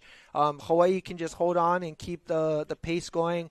They're not going to be caught. Right. I would be interested to see how far back third place is from Kalahui Kai if they got one of those strong Tahitian crews on their heels. But it definitely seems like Team Hawaii has established himself a dominant position to be able to bring home the gold in the women's race. But it is not over just quite yet. And here, this is Toa Amok having a nice run as well. Look how quick, man. They are flying.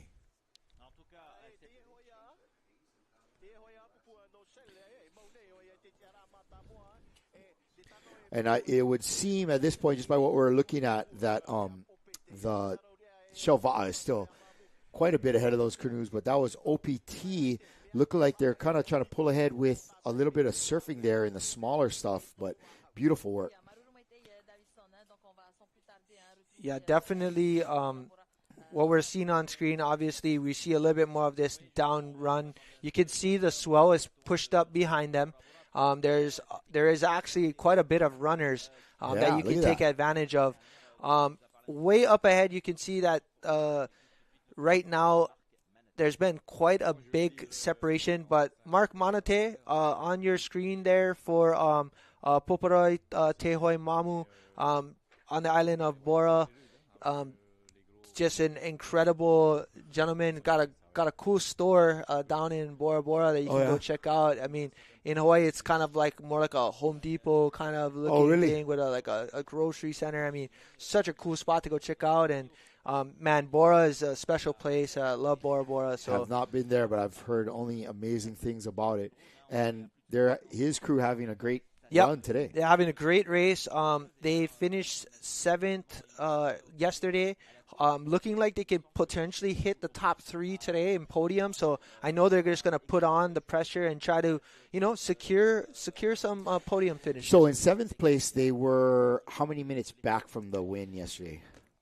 So they were about 11 minutes off. So you're looking at about a mile back. But, really anything can happen. You can make up a lot of time. And, man, just incredible to watch. But right here on screen, Hina Raurea having a solid race. Yes, sir.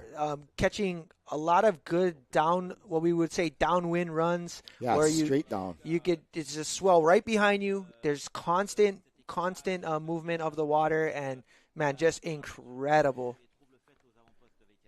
Hop on some of these little small runners and just Yeah, roll right through. This is great kind of paddling where you can bring it up to get the nose down, drop into a little trough here, and then just kind of see how long you can hold on to that momentum until it's time to jump on the next one.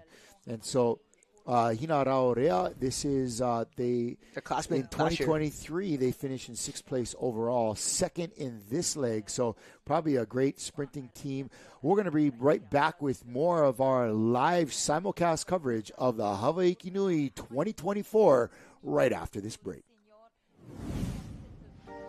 Of course, it's the number 1 V6 we go to when we talk about the Matahina.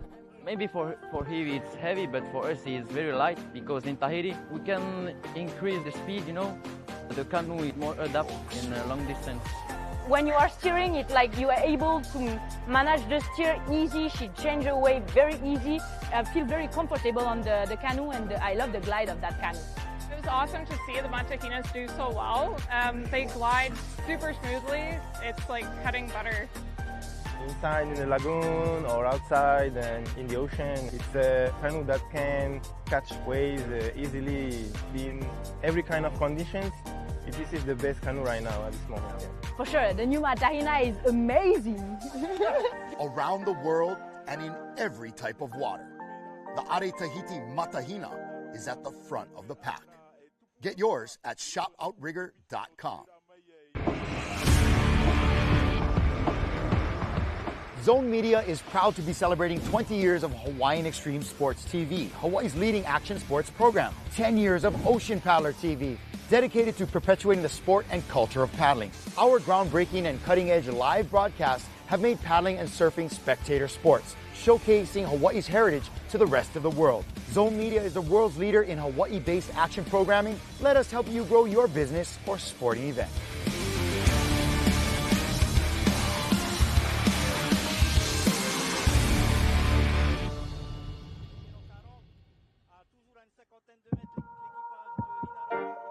Why do the top Tahitian paddlers prefer Timi Va'a? It's the way it cuts through the high surf, big bumps, and flat water. It's a V1 that's tons of fun, and it puts more paddlers on the podium.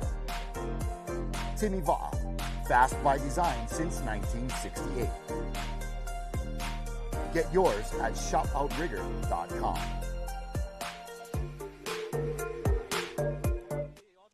And welcome back to the Ocean Paddler Studios, where we're streaming a live feed from TNTV in Tahiti of Hawaiki Nui Va'a 2024. And what an exciting day, too. It's Kala'i Miller here with Micah Kalama at our studio on Oahu as we simulcast this feed from our friends. And look at what a beautiful drone shot on the right there. And on the left, maybe even more beautiful, is a paddling being thrown down by these men from Tahiti. Great stuff. A couple of updates for the folks who have been staying with us.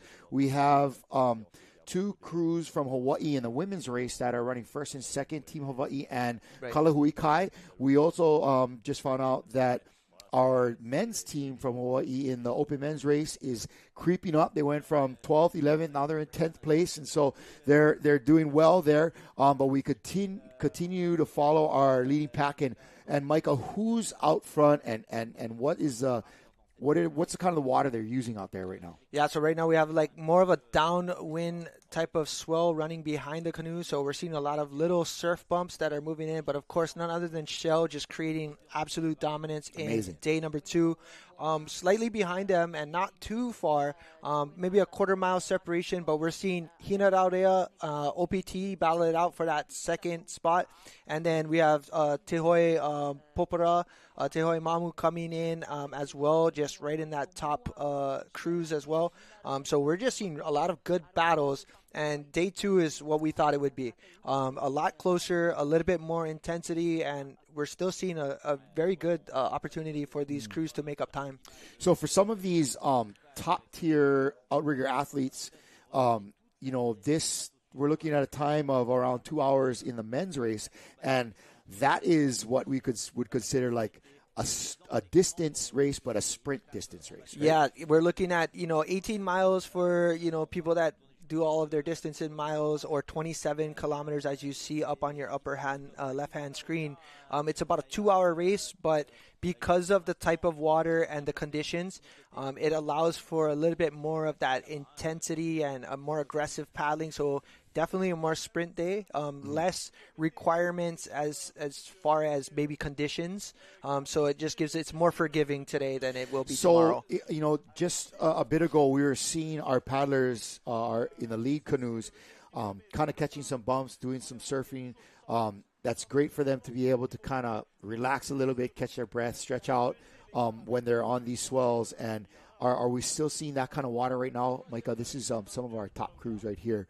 This is like second and third place. Yeah, we're still seeing that same conditions on the backside of this island. Exactly, kind of what's slightly expected here. Okay. So we're just seeing again just the opportunity to see a little bit more surf bumps and more attacking on every so often, just to create more separation and stay on little bumps here and there. And on screen right now is, I believe, OPT. our leader, our winner from yesterday. They are in second place, kind of leading this pack of other crews. They're just a bit behind Shell Va'a right now, but our camera boat from Tahiti Nui Television is sticking with this group of a couple of different canoes. It looks like Hinaraurea right there with their purple ama.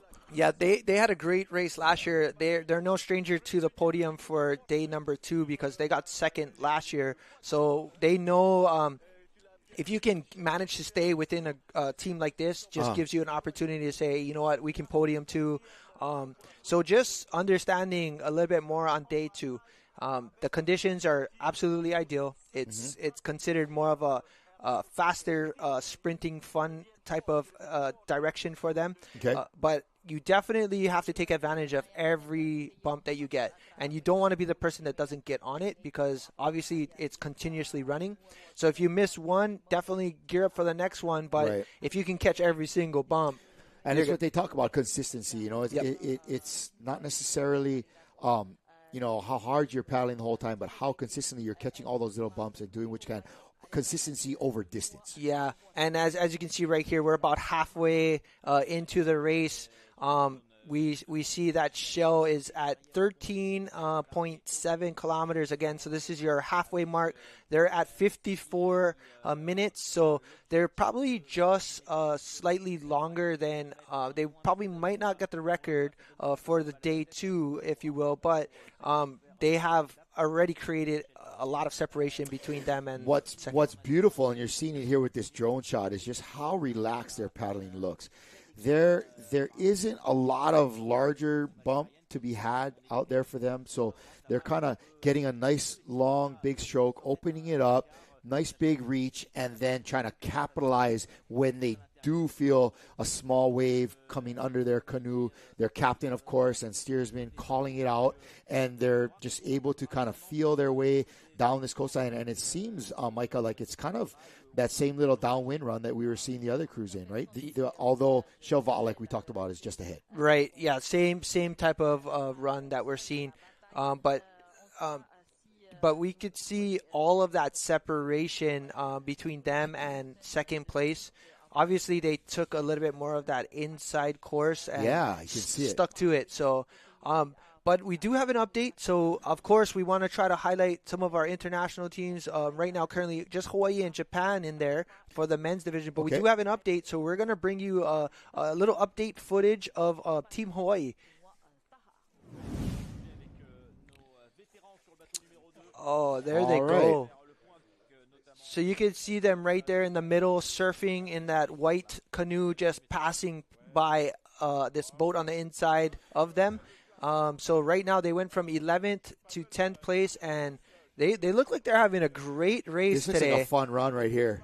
They are absolutely having a good one. Of like a straight downwind kind of run from maybe like Turtle Bay into Haleiwa kind of run, something like that. Yep. Or along Kamalo run on Molokai, something straight down like that. Looks fun, man. Man, definitely exactly what we would expect from our Hawaii boys to start kind of putting on some pressure, making some moves, and they're having a great race today. You know, I think they come from Hawaii. They're the only men's crew. There's a lot of weight on their shoulders representing the whole state. They are not maybe necessarily gelled as much as they could be because they come from different teams, different clubs. But I think when they start kind of clicking and start having fun is when they, any crew will start putting it together. And so hopefully they can be getting some of that. But right here, this looks like Huahine Va'aya. Yeah, and then as you can see, this is going to be the veterans. You can see that they're using the the canoe that's right here on screen.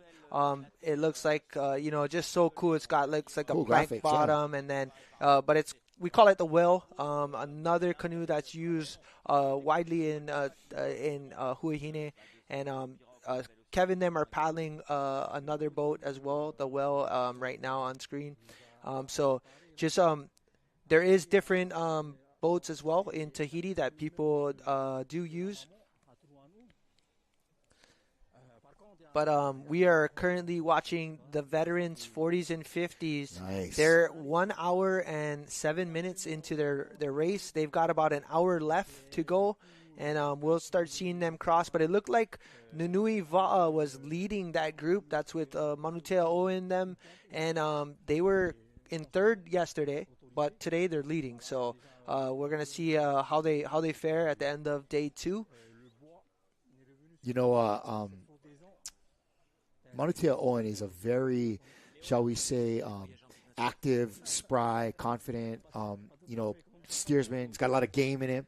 You know, he's always ready to rise to the challenge, and he's a good problem solver. A good steersman will not only steer the boat, but lead his crew to reacting to the conditions given quickly and appropriately, right? You know, it's not only how you react, but how quick are you giving the right reaction to the conditions and making that happen quickly. Yeah, no, just exactly what you're saying, and it's so important to choose a steersman that has that leadership and, you know, that respectable personality in your boat, because it keeps, you know, every crew in check, and you know, you definitely want a steersman that will make a decision, split decision at any given time, and just appreciate the leadership that they can provide. But right here we see, I mean, just look at that. Coming really close to this backside, we got people just checking them out right along, spectators right on the little pier there. But right now we're seeing kind of an update of where some of the crews are at. They're at the 15 kilometer mark, so again about 12 more kilometers to go for the finish. So again, they're just coming on the south side of Ta'a and making their way up back to the north side. You know, I don't know if what you thought, Micah, but it seemed like they were shooting back and forth. Is that shell right there starting to close in on some of the veteran crews? Yeah, it's a shell just starting to pick off the veteran crews that maybe fell back, the tail end. So if you're watching on screen. Beautiful church. Look at that. Gosh, man, Tahiti does not disappoint with its view plane, you know? No, just, I mean, what an incredible place to go there, and just, you know, I mean, when you see that, it's real natural. It's just, it's just, yeah, that's just how beautiful it is. Nobody takes notice because it's like that everywhere. But, you know, here they're starting to pick off some of the 40s, 50s crews. And, you know, as we kind of had mentioned yesterday, I think there's something, you know, even though Chilva is, of course, not in the same race as these 40s, 50s crews, same course, right? But there's something that gets you mentally inspired to be able to like reel in other crews and pass.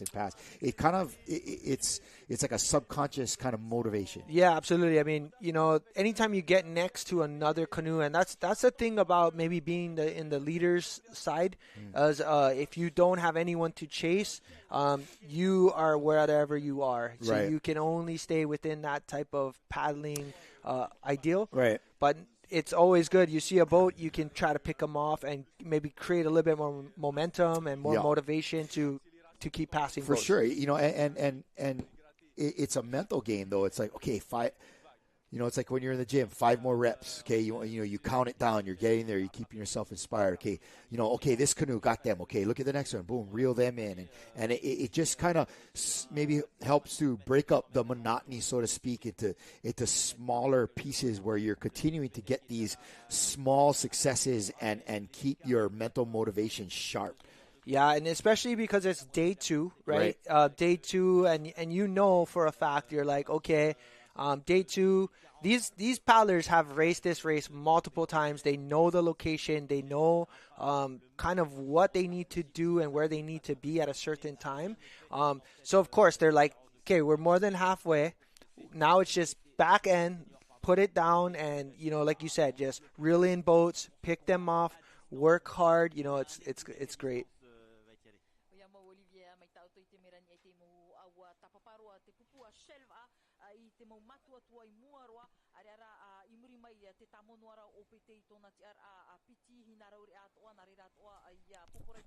Nice work. Looks like it's, that little surf run that they had is kind of starting to fade out a little bit. Not quite as active out there, though there is some stuff. But as they come around this turn to the right, you said they kind of get into a Yeah, we've seen it before, right? We've seen flatter that zone. Yeah, we've seen that downwind run, and now that we're coming around the back side of Ta, you're starting to get a different condition now, right? We went from, say, you're going more on the east end, less like normal, and now you're going to the south and kind of wrapping around. Right, I'm sure for a majority of these paddlers in the top crews, this is not their first rodeo, right? They know what is there, they know what to expect, all of that. So we're gonna come back and get a quick update from some of our Hawaii teams.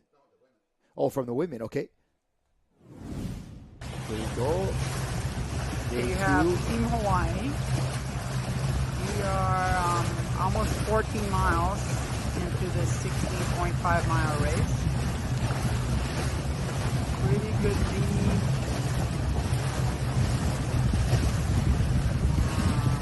And second place.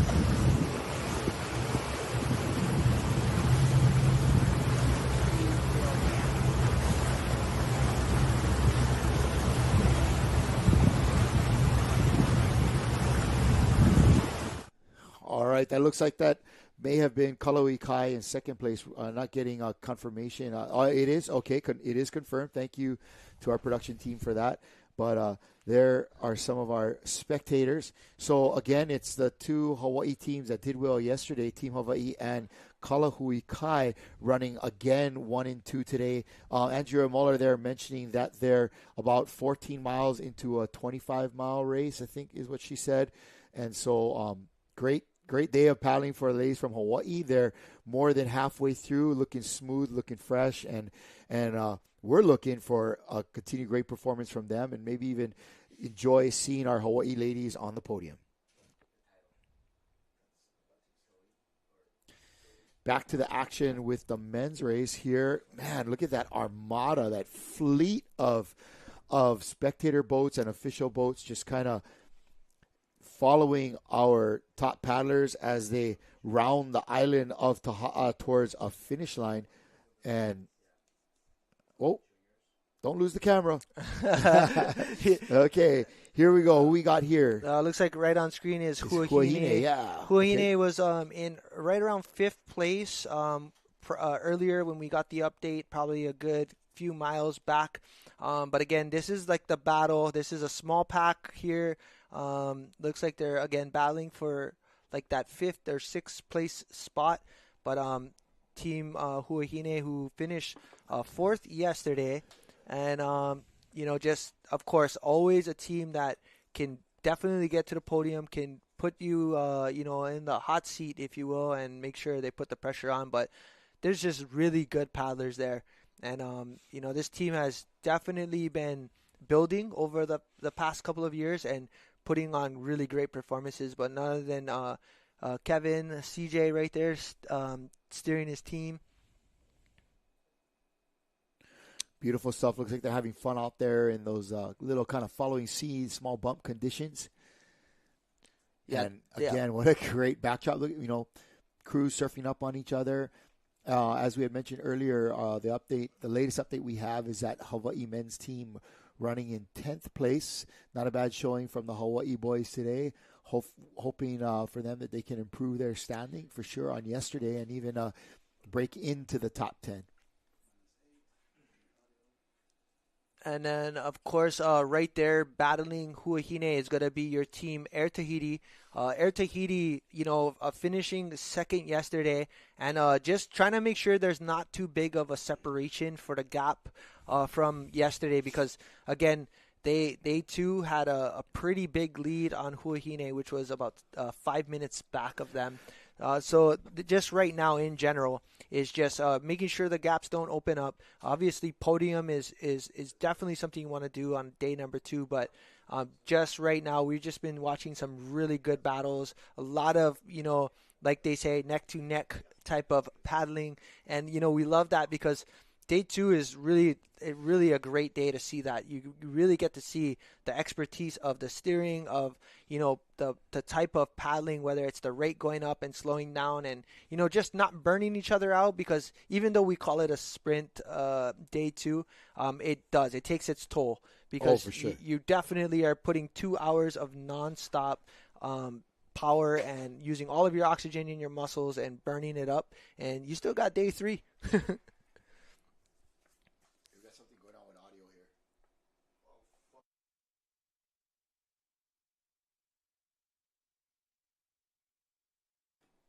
All right. So again, just had some audio updates, guys. We're just getting some things back up in. So as you were watching on screen earlier, we had Team Huahine and Team Air Tahiti battling it out on that small downwind section as we saw earlier.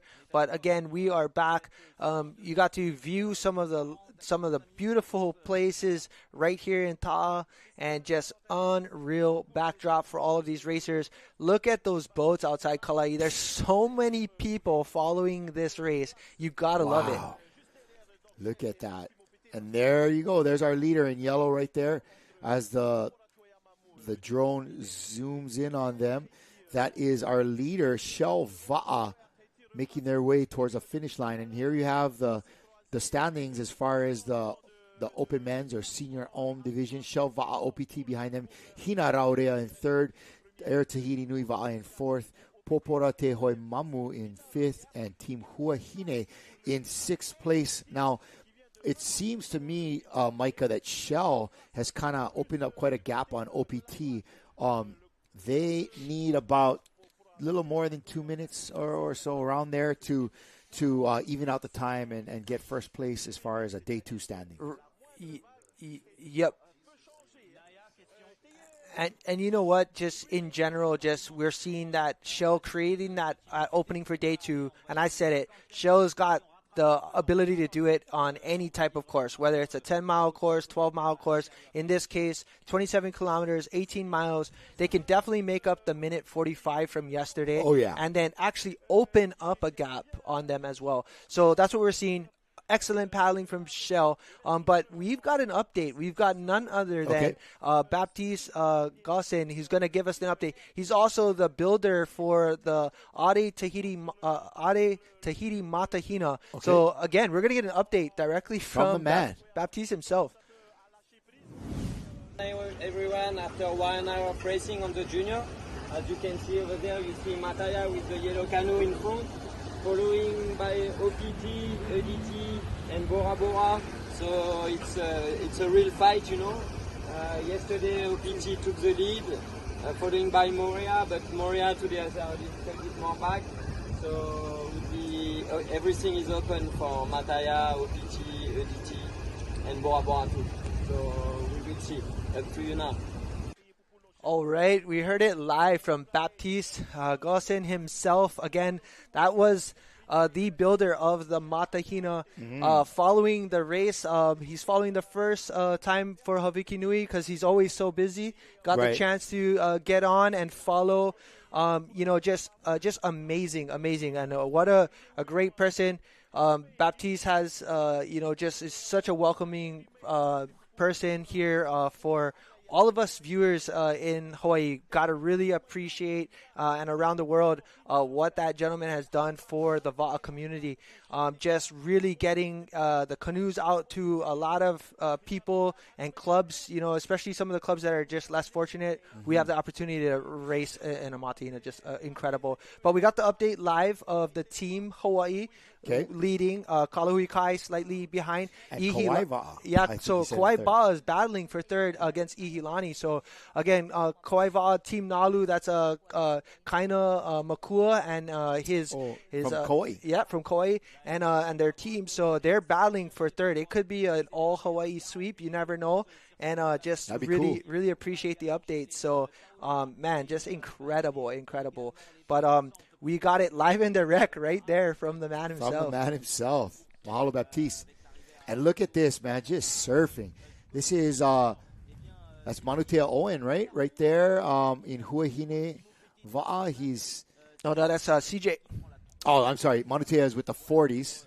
Yeah, so we had CJ, Kevin Saran Jerusalemi steering there, and look at them. They're just riding. That is great to be able to conserve energy, get yourself back going. Yeah, so that battle right there, though, between Huehine and Air Tahiti is going to be a good one to watch. Currently on screen, we've got Pire here, none other than Stevie Teotata, just representing with their crew. Again, Pire did an excellent race yesterday. They got top 10. They were in 9th place. So, definitely it's just always exciting to watch this team race because they've got some incredible talent on there in the likes of Hititua Tarea, another Teaito champ and winner. Also, you've got other paddlers in there, Darren, Charles Taye, just really, really great paddlers in there. And, of course, that hometown feel. Oh, yes. Just a lot of pride coming out of today. And just, man, they have a great team and just great performers. Pire Va'a. 9th in yesterday's standings with a time of 3 hours and 30 minutes. But it looks like they're going toe-to-toe with Huehine. Yeah, this is a great battle here, a great race that these crews are having. So, when we were looking at day 2, it's really impressive, right? Because, again, day 2 is considered more of that sprint type of racing. Yet we're still seeing most of those top 10 crews all within striking distance of one another. Just means that the overall paddling doesn't really matter too much on strategy. It really just comes down to picking off a good line potentially and just making sure that you either can stick with a crew or separate. Right. I mean, especially on that top tier. There's all like the cream of the crop if you're talking about elite paddling. It's just right there in all of those boats.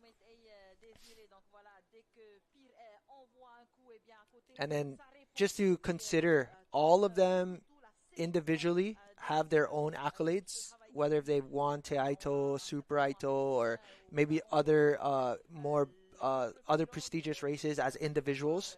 And to get put on the same crew, they all have their own styles when it comes to, say, V1 racing. V1 racing has its own. You can start picking off people's styles. You watch enough V1 on each individual winner. They all have a different style, but when you get in a 6-man, you really have to conform to just one type of paddling. Right. But the feeling is mutual. So everybody's trying to just kind of make the blend, right? Yep. Definitely flatter water here. This is your leader, Shell Va'a. They are kind of putting it together and just being long and strong here. Making sure that they are turning it up a little there. Just trying to find a small bump, settling back in. Yeah, and then beautiful stuff. As you can see, their classmen last year placements was first in both first and second legs, but day 3 definitely had a lot of challenges last year in day 3. Short 2 paddlers at one point, and then finishing with 5 paddlers and literally almost an hour of paddling with just 4 or 5 guys. It was incredible. Open fours distance. It was crazy. I mean, just to witness what happened and the idea that you just put it all on there. 4 paddlers and you're just going for it. And yet still managing to pull out 3rd place overall. Incredible. But here we see right now Shell, again, just absolutely dominating the course for day 2. For those of you that are watching, we're watching Shell picking off some of the veteran 40s and 50s. So don't get confused. There was a start 10 minutes prior. As you can see up on your left-hand screen, the veterans 40 is 1 hour and 26 minutes into their race. The senior men with Shell Va'a leading at 1 hour and 16 minutes. We're going to see a finish in less than 40 or so minutes. Okay. We are now about 3/4 way done, and we're just coming around to the update. But again, the women race has been going on. They have, the longest day for them, just over 20 plus miles. It's about 25, I believe. But there's your update, Andrea Moeller, day 2. Looking good. That looks like Team Hawaii, our women in the lead there, looking really strong as they are coming around the corner here. Looks like they're fighting upwind towards the finish line. Yeah, so there's not much left. Conditions. Yeah, there's not much left for these women here as Team Hawaii is absolutely dominating day number 2. I like to see the reserve power. You see that? They're kind of just like putting it down and really getting into this day 2. And behind them is Kalahui Kai in second place. Yeah, and then I do believe there was, of course, the Hawaii Junior team as well, and the Hawaii Junior team was winning from what we were told earlier. So we'll get more updates, but day 2 women on the left-hand side, they're coming into the final stage or final area for their finish, and we're about to see them potentially win the entire championship for day 2. So well done from our ladies from Excellent Hawaii. paddling, ladies. Congratulations. And they were like nice turning it on, going up into the wind. Looked like they still were looking strong, had some reserve still. So they doesn't look like much of a chance that anybody's going to close the distance on them. Yeah, and again, it looked like for those that were viewing our women's teams, we had Team Hawaii winning right now, currently in first. Second place was Kalahui Kai. Third place was actually Ihilani Va'a. So it looked like Ihilani was in third, but Team Nalu, Kauai team from Hawaii as well, was battling for that spot. So we'll see what happens as we get near the end. But currently on screen, we've seen some changes.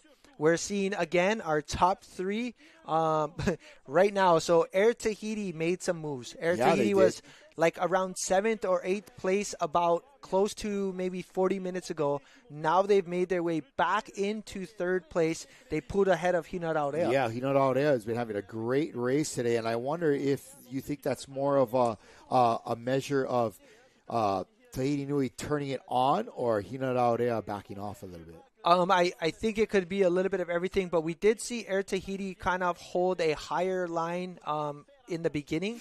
So I think they closed it up, and now we're seeing maybe that potential endurance that Air Tahiti's been known for. They've been known for closing off and closing the gap. Late in the race. Yeah, late in the race. But we've also seen them hold like how Shell does. We've seen them push and maintain a strong lead. Wow. So right now we're probably seeing that fight to get back into that podium position and hopefully secure back that, potentially making sure they don't get bumped out of second place at this point.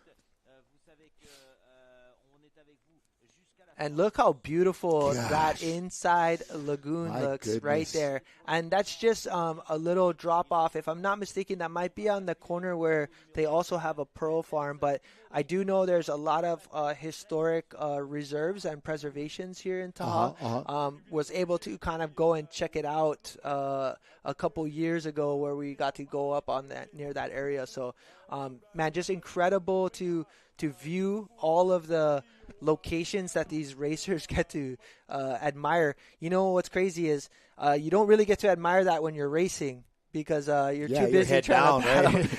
But for all of our enjoying the pain, all of our viewers get to see exactly where they get to race. And again, conditions are super favorable.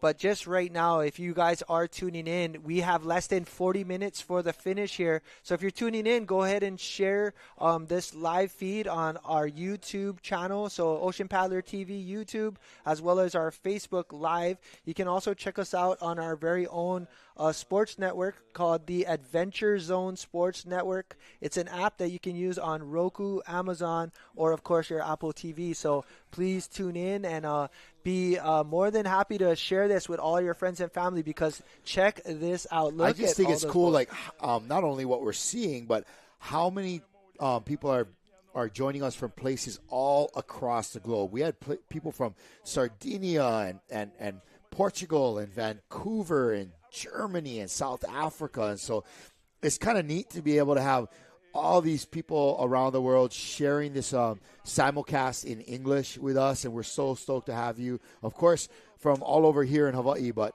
all over the world. Great to have you with us, everybody. And as we see here, moving ahead, it is Huahine and Pire going at it, just trading blow for blow right here. Yeah, we're seeing a lot of really good exchanges here. Nice battles of, just pure aggressiveness and strength on small bumps, Just there's not much in the water, but every so often you get like a nice little current runner or a push to the inside because they're paddling relatively close to the island. It's still shallow enough where you're still going to get a little of that shoreline pushes, but I believe this might be actually a different crew. This is a District de Rurutu here. They had a great race yesterday. They got top 15. They're from the island of Rurutu. So the District of Rurutu here putting on another great performance yesterday again, finishing out top 15. Just a smaller paddling club, but been following a little bit of them as well. And again, we have looks like Eric Dean on there and a few other elite paddlers that we've seen. So just representing maybe the hometown. Oh, it's a big brother in too, huh? Yeah, Man, look at him give it. Some good size there, but just really good paddling. And you ever been in a boat where you're paddling with 6, right?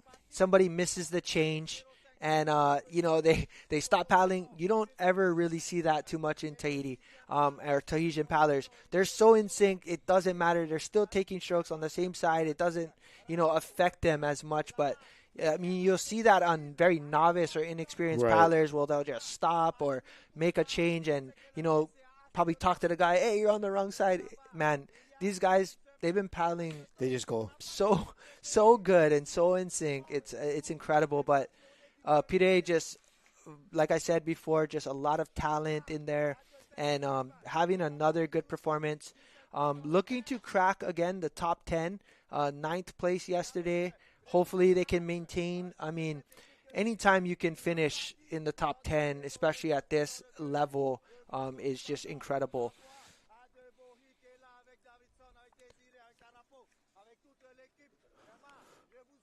Oh, and here they come right back on their own little runner. Yeah, so Rurutu was on the inside, and now they're on the outside, but still, it's just incredible. It's incredible battles, and this is what it's about. You get to see the level that these paddlers are at. They're an hour and 30 minutes in Kalai. This is a battle. There's only less than 20 to 30 minutes left of this race, and they're just going toe-to-toe, just nonstop.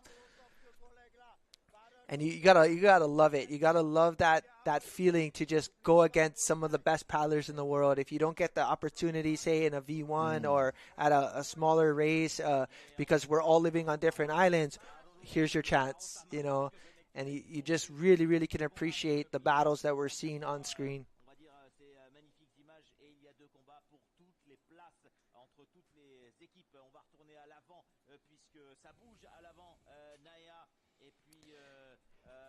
For those of you that have been following us, and you're tuning in on our Facebook Live or our YouTube Live, just right now we are an hour and 25 minutes into our 27-kilometer course here, about 18 miles.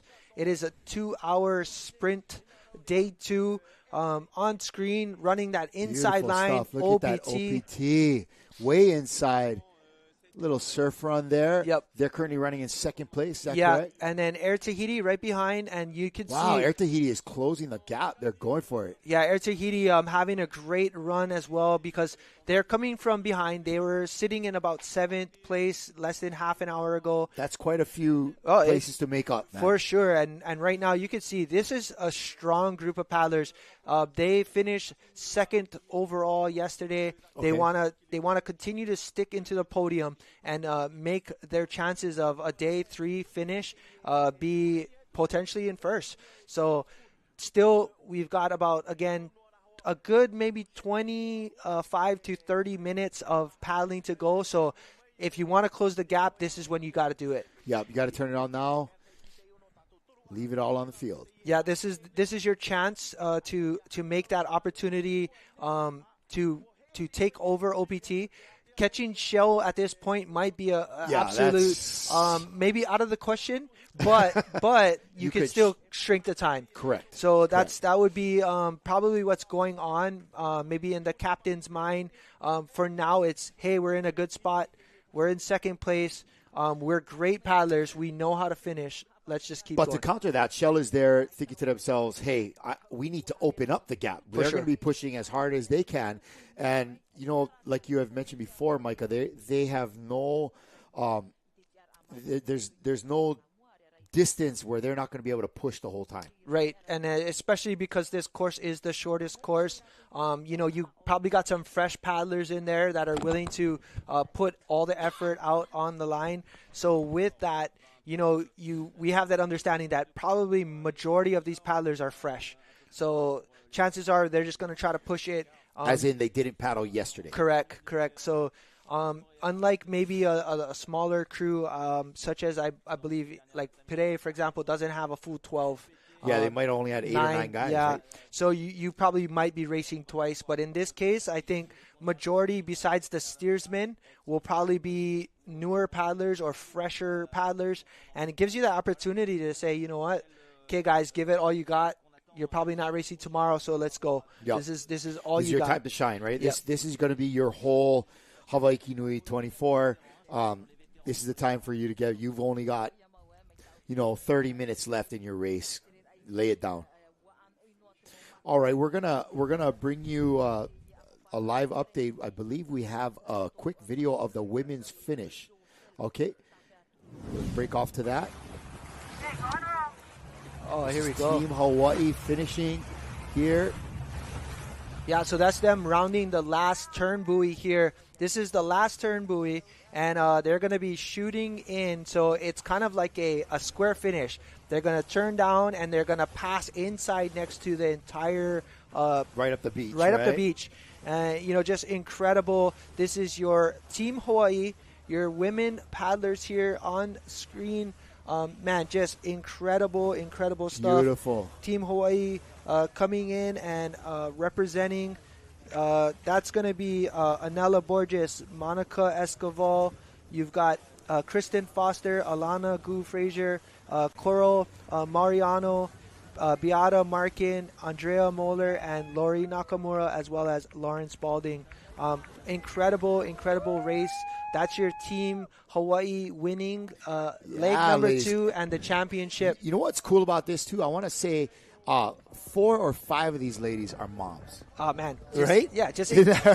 my mom is, out there winning races. What is your mom doing? This is awesome. Yeah, so incredible. Congratulations to those women. Right there, that was Team Hawaii. Also, I believe coming in second is going to be your women from Kalahui Kai. That's going to be Rachel Brunch, Coral Derbyshire, Angie Dolan, Nahaku Kale. That's Carolyn Setomuk, Lindsay Shank, and it's Dana Yaros. Just wow, that's your women from Kalahui Kai coming in second place. It looks like third place is going to be Ihilani women. That was their defending champions.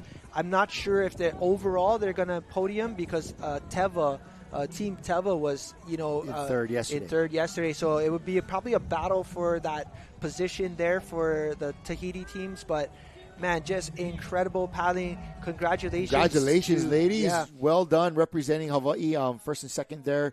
And we're looking for a great performance from the other couple of crews representing Hawaii, which was Nalu. Right, so we had Team Nalu, and that had Mahealani Botello, Kristen Dros, Robertina Kalama, Mehana, left child, that was Kaulu, Lu Vai, and Kahia Makua, Kelsey Naiole, Nicole Schroeder, and Sydney Yakalipi. So they were putting on an epic performance. They were battling for third place. It almost was a 1-2-3 Hawaii, but again, just incredible job. We also had another crew representing from Kailua, and that was Joelle Fody, Dara Huben, Heather Kina.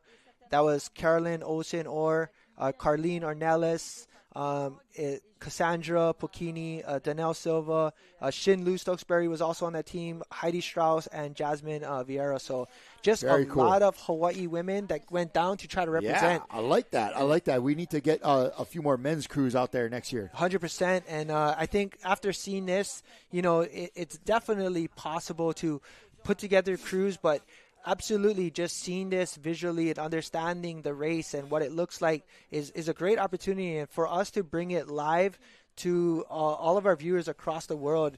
And even though English is predominantly the language that is spoken throughout the world, for us to bring that to people gives that little inspiration, man. Like, I want to go down there and battle. I think it makes this race way more tangible and way more possible for a lot of people. Yeah, so and then again, just closing out. So that's what a great job by Team Hawaii. So congratulations to all of the wahine that came to represent. But again, that's the championship day. So day two only is 2 days of women's racing. Correct. So women get to race for 2 days, and day three, guess what? Jump on the catamaran, follow the men's race with some hinanos. Yeah, exactly. And you know that's going to happen. If not, they're just going to hang out and stay. You know, so stay at Taha'a. Yeah, so great. Gosh, I wouldn't mind staying at Taha'a. Look how beautiful it is. Coconut trees everywhere. Oh, man. Gosh. You know, so right here, guys, we're returning back to screen. This is your senior men. Shell putting on an absolute dominant performance for day two. Amazing stuff. You know, and you could tell they definitely collected themselves from yesterday's race. Day one, you know, coming off third place, really not too far behind. But you know, today, just turning on the jets, putting it right from the start. We've seen them put out a pretty good race start, and they've held the first place for the last hour and a half. So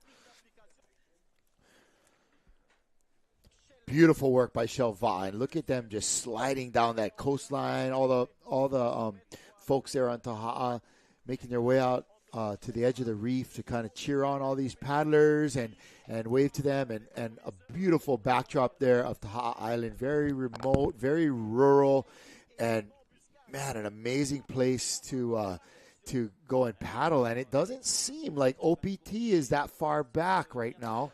No, definitely not.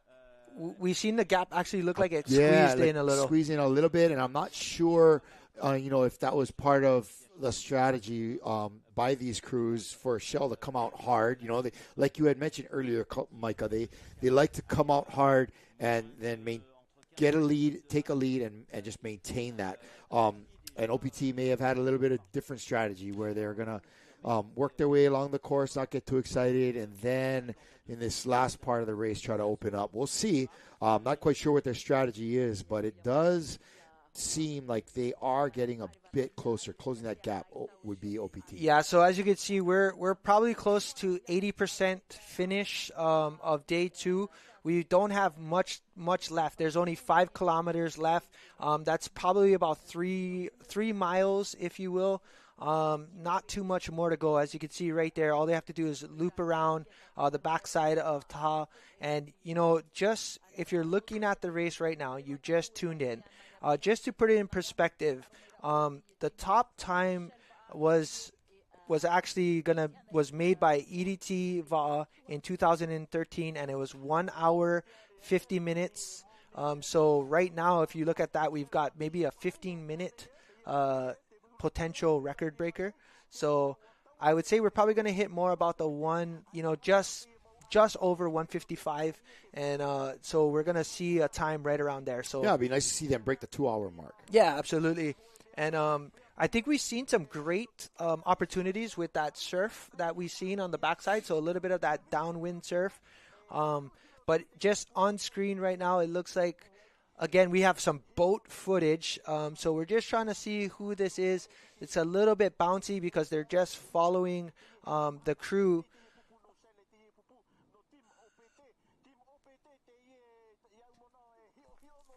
But just on screen, it's a challenge to see exactly who that is. Yeah, we're just getting to kind of visually see a little bit more close up of these crews. But could this be 847, 647? Is that there was a Hawaii sticker on it?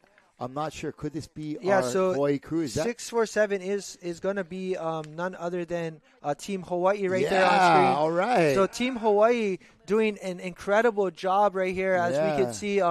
They've obviously made some up move. Front, right? It looks like might be Moi Hao. Oh, Moi Hao up front. Okay. So it looks like we have Moihao and Tristan. I There think you 1 go. and 2. Little surf right there. But unreal, Hawaii coming in. This is, again, the only international crew besides Japan. And from what we understand is they're definitely in the top 10. They're vying for maybe something a little bit closer. But there is the list of all of our Hawaii paddlers here. We've got Nice. Rylan, Nick. We've got the Fodies in there. Daniel Chun. Is that Avon Jimmy Becerra. steering there? And yes, it is. Looks like Jimmy Austin in the back there driving these guys, having a great race today. Jimmy Austin, Yeah, what a great Aaron race. Norris, Daniel Chun.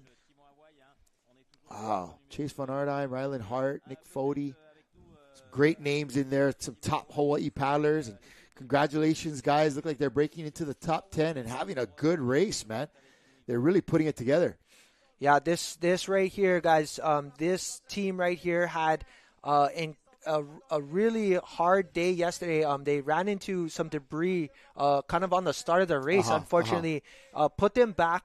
They actually fought their way all the way back into 18th place. But right now, they're battling one of the top teams from yesterday. That's Enviropol right there. Enviropol got 6th overall. So it just goes to show, man, Hawaii got what it takes. We came over here. They've got a great crew. They're doing really, really well right now. They're vying for potentially, obviously, the top 10, but maybe they can squeeze that a little bit closer and pick off maybe one more team or so. Not much left of the race, but they look like they're having a great race. Was there any indication to what place Enviropol and Hawaii is running right now? Not really, huh? No, we didn't get the placement yet, but for sure we've seen them switch up and get into that 10th place spot. So just really excited to hear a little bit more. I was getting some updates from Chase. He's on the cat on the boat. Cool. Basically saying they were battling. They pulled past Enviropol and then just started putting it on. And it looks like they're maintaining that distance between Enviropol. So great battle between them. And, of course, Enviropol has none other than Pat Dolan on that crew as well. So super cool bit of to Hawaii see. versus Hawaii blood maybe today. Very cool. Interesting to see who might be the other paddlers in like 3, 4, and 5. Yeah, so currently, guys, if you're joining, thank you so much for tuning in. We are trying to bring to you this simulcast footage that we're getting from Tahiti Network. And it's just incredible for us to bring this live coverage for you. We just saw on screen Team Hawaii, Kalai, just putting on a great performance. They are having a great day today. It's nice to be able to bounce back after a disappointing start in yesterday's race. After catching the news about the kind of challenges they had in the beginning of their race yesterday, and they were able to kind of work their way back to a respectable finish. A lot of folks were wondering at the end of yesterday, what happened to Team Hawaii? Where were they? How come they were so far back? There was an explanation for that. They had ran into some type of debris in the beginning, and it gave them a problem. And they had to really kind of chip their way back and climb back up that mountain to get into the middle of the pack. But really today, just the fact that they're pulling away probably from a crew like Enviropol, who was in the top 6 yesterday. Yeah. So they're right there, and good to see the Hawaii boys show a little bit of gamesmanship in them and bite back and get in there. And I'm sure that it's really encouraging the rest of their crew that are watching from the follow boat and kind of giving them a big mahalo out to Chase for sending that update to Micah here. But we're enjoying the performance that our Hawaii crew is pulling out today. So great way to go, guys. And Jimmy, nice to see you in the back there, kind of whipping the boys down the course. So great work, guys. Great work to all of you. Yeah, we just saw some really good paddling there too from them. I mean, they were getting that downwind surf coming into the last maybe 3 miles of the race. So for sure, not too far behind from the leaders here, able to catch them all on screen. And if I'm not mistaken, they might be showing. We're going back to again Shell Va'a here holding their dominant lead on the pack. But not too far is OPT, and then Air Tahiti squeezing back up into the top 3, just outrunning Hina Raurea. So this is turning out to be quite the battle for day 2. I love, the juxtaposition of how relaxed they look in certain points of their stroke. Yeah.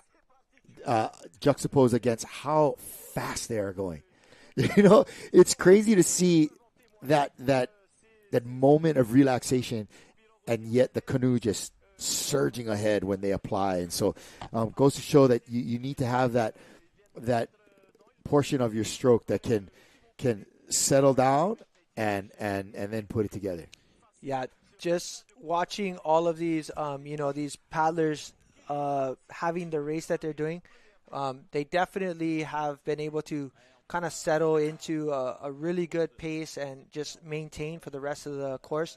Hey, and there's Olivier. But right on our screen, we've got Olivier and also his co-host there giving their live feed in Tahiti. They're the ones giving us the simulcast for us to give to everyone that's viewing us on the English side.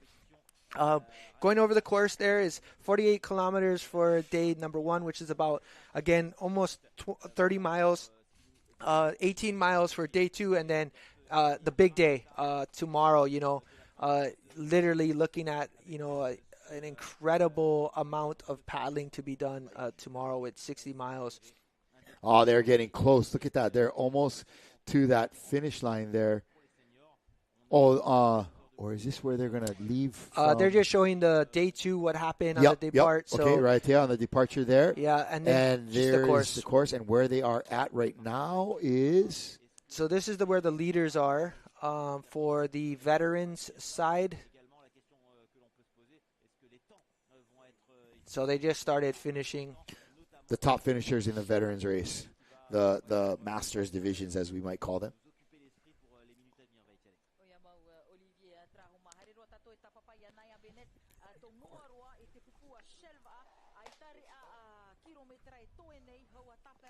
Yeah, so just on screen, like you were just saying, Kalai, I mean, looking at Shell, it's just straight up incredible to see how much they've created a separation on day 2 when we call it a sprint race. But like we said, 18 miles, so much can happen in a matter of minutes based on conditions, swell.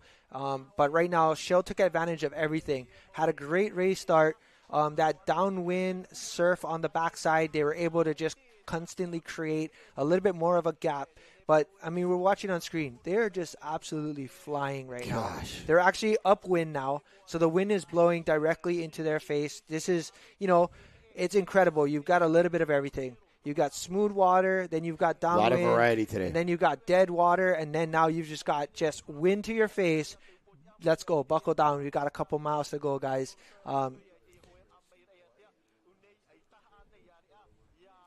All right, we're gonna shoot. We're gonna cut away right now to a video that we got of Team Hawaii. Men's continuing to. Yep. So this do is a good job. Yeah, man. the men's coming into the backside. They're actually really not too far from the leader pack. They're having a really good race. They're still battling in viral pool, and again, we have them in the top 10. Just having a really really good day too, and just well done to these Hawaii paddlers. As right now, man, we got a really great update. Thank you, Mike, for sending in some live footage. But, man, just so good to see. So, right now, right there. And there's your winners, Team Hawaii. Yeah, that was your day 2 winners, Ladies. Team Hawaii. Thanks for the picture, Andrea. Well done, Wahine. Congratulations on your championship win for not only first place in day number 2 and day number 1, but just overall. Well done. Congratulations.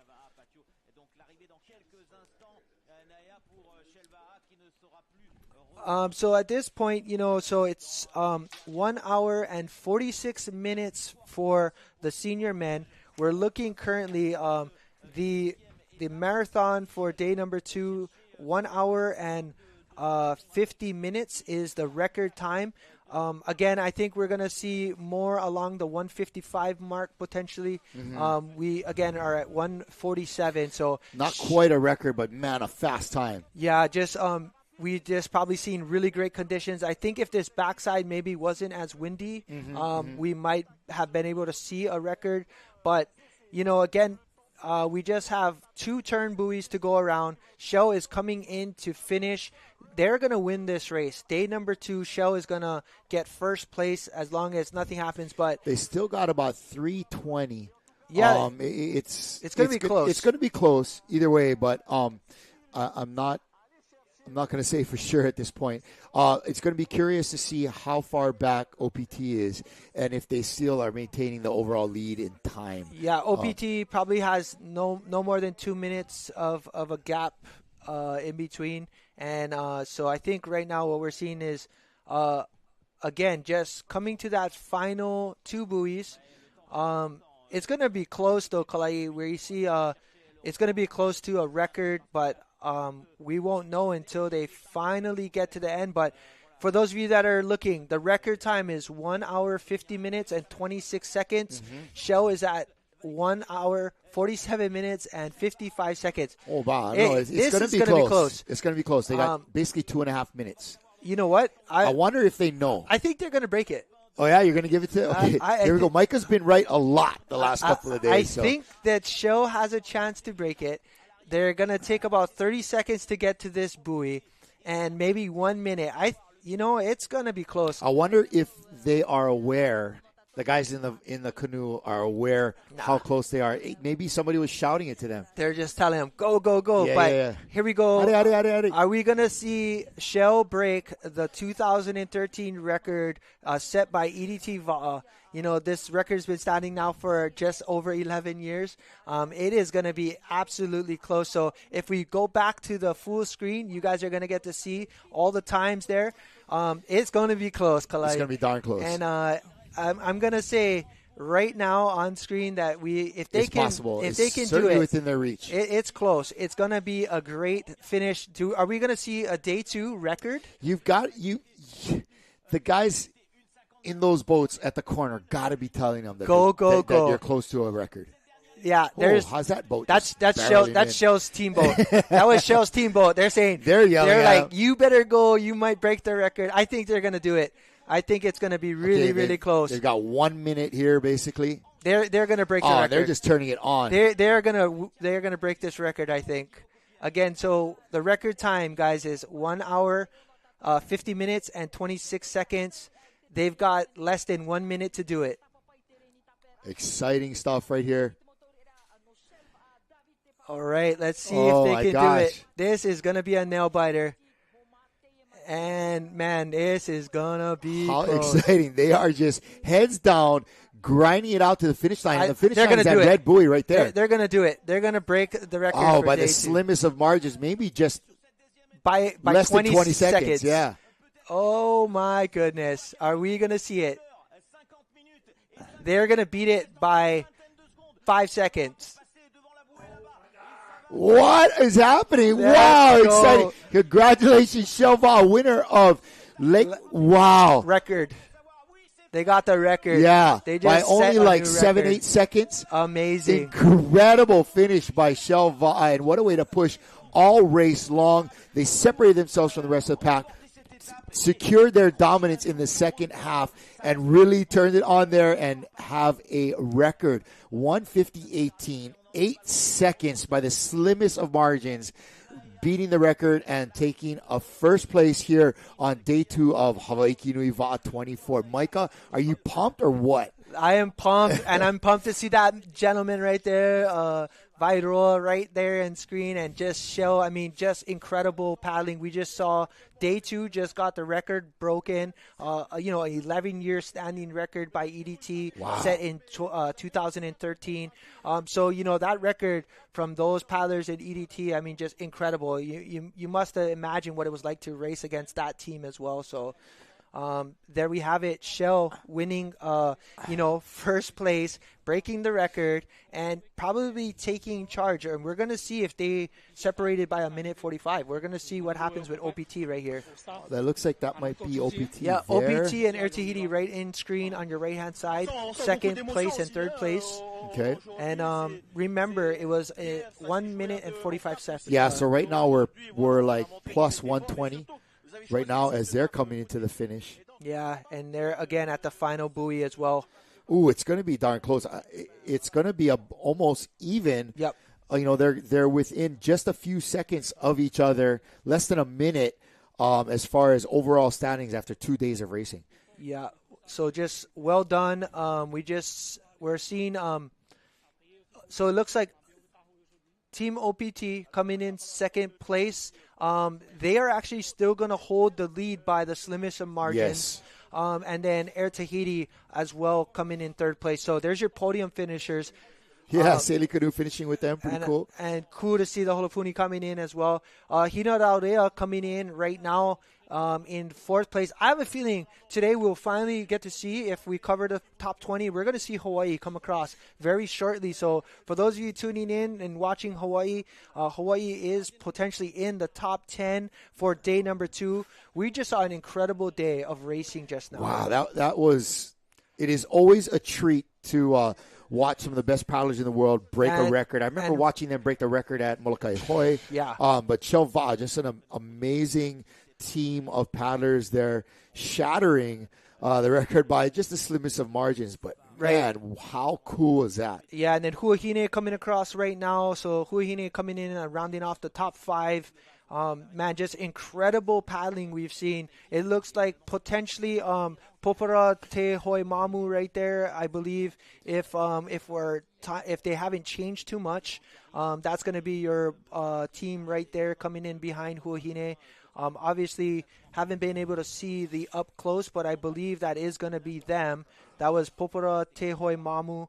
I think we had an interview by Mark Manate earlier with the team, but just incredible stuff. Another Holopuni coming in there. Yeah, the Holopuni's just like, man, they start 40 minutes later, come ahead, almost beat the entire crew. The power of the sail. And then right here on screen, sorry guys, we don't have the up-close view of these crews coming in, but potentially another Bora team, or it could have been Pire. So I see a white on white there. You know what? We might actually be seeing a Hawaii team coming off top 9 potentially right here.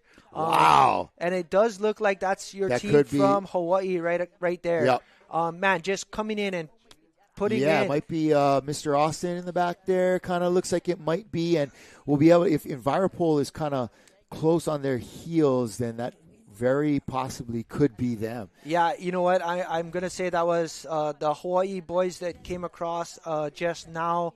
Looks like they just finished in around 9th place. But we can't be official, so we'll get some updates. But just on screen, you can see this is your Hina Raurea team. They had a great racing start. They had a great race. They were kind of in the 2nd and 3rd place, right around your 45-minute to 1 hour mark. Mm-hmm. And then we've seen a little bit of change as we neared Taha. So just awesome to see.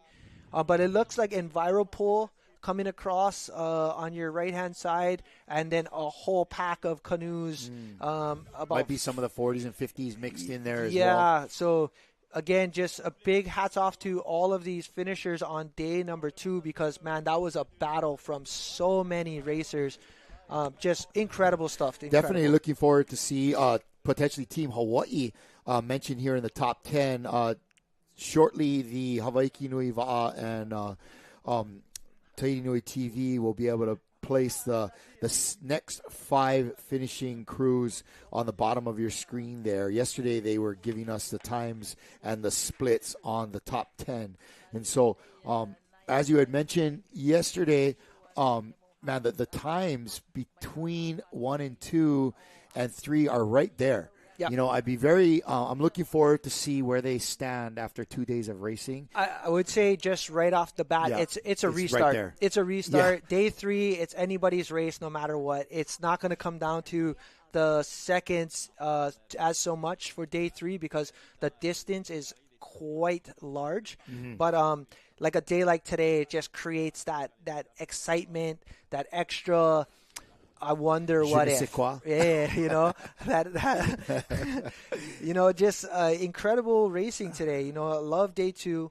I mean, look at how much boats are there. Oh, what a beautiful spot. And they got that great little beach inlet there to bring the canoes up and stage them there in the lawn.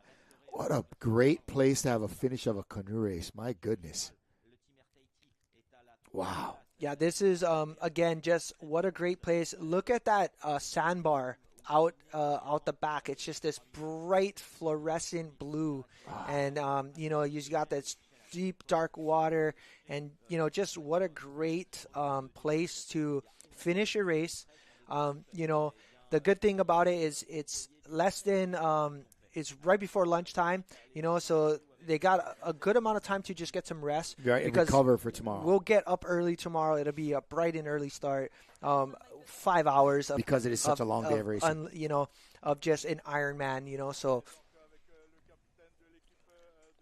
But right there on your screen, that's your top 5 finishers. We've got Shelva, Team OPT, Air Tahiti, Hina Raurea, and then, of course, Team Huahine.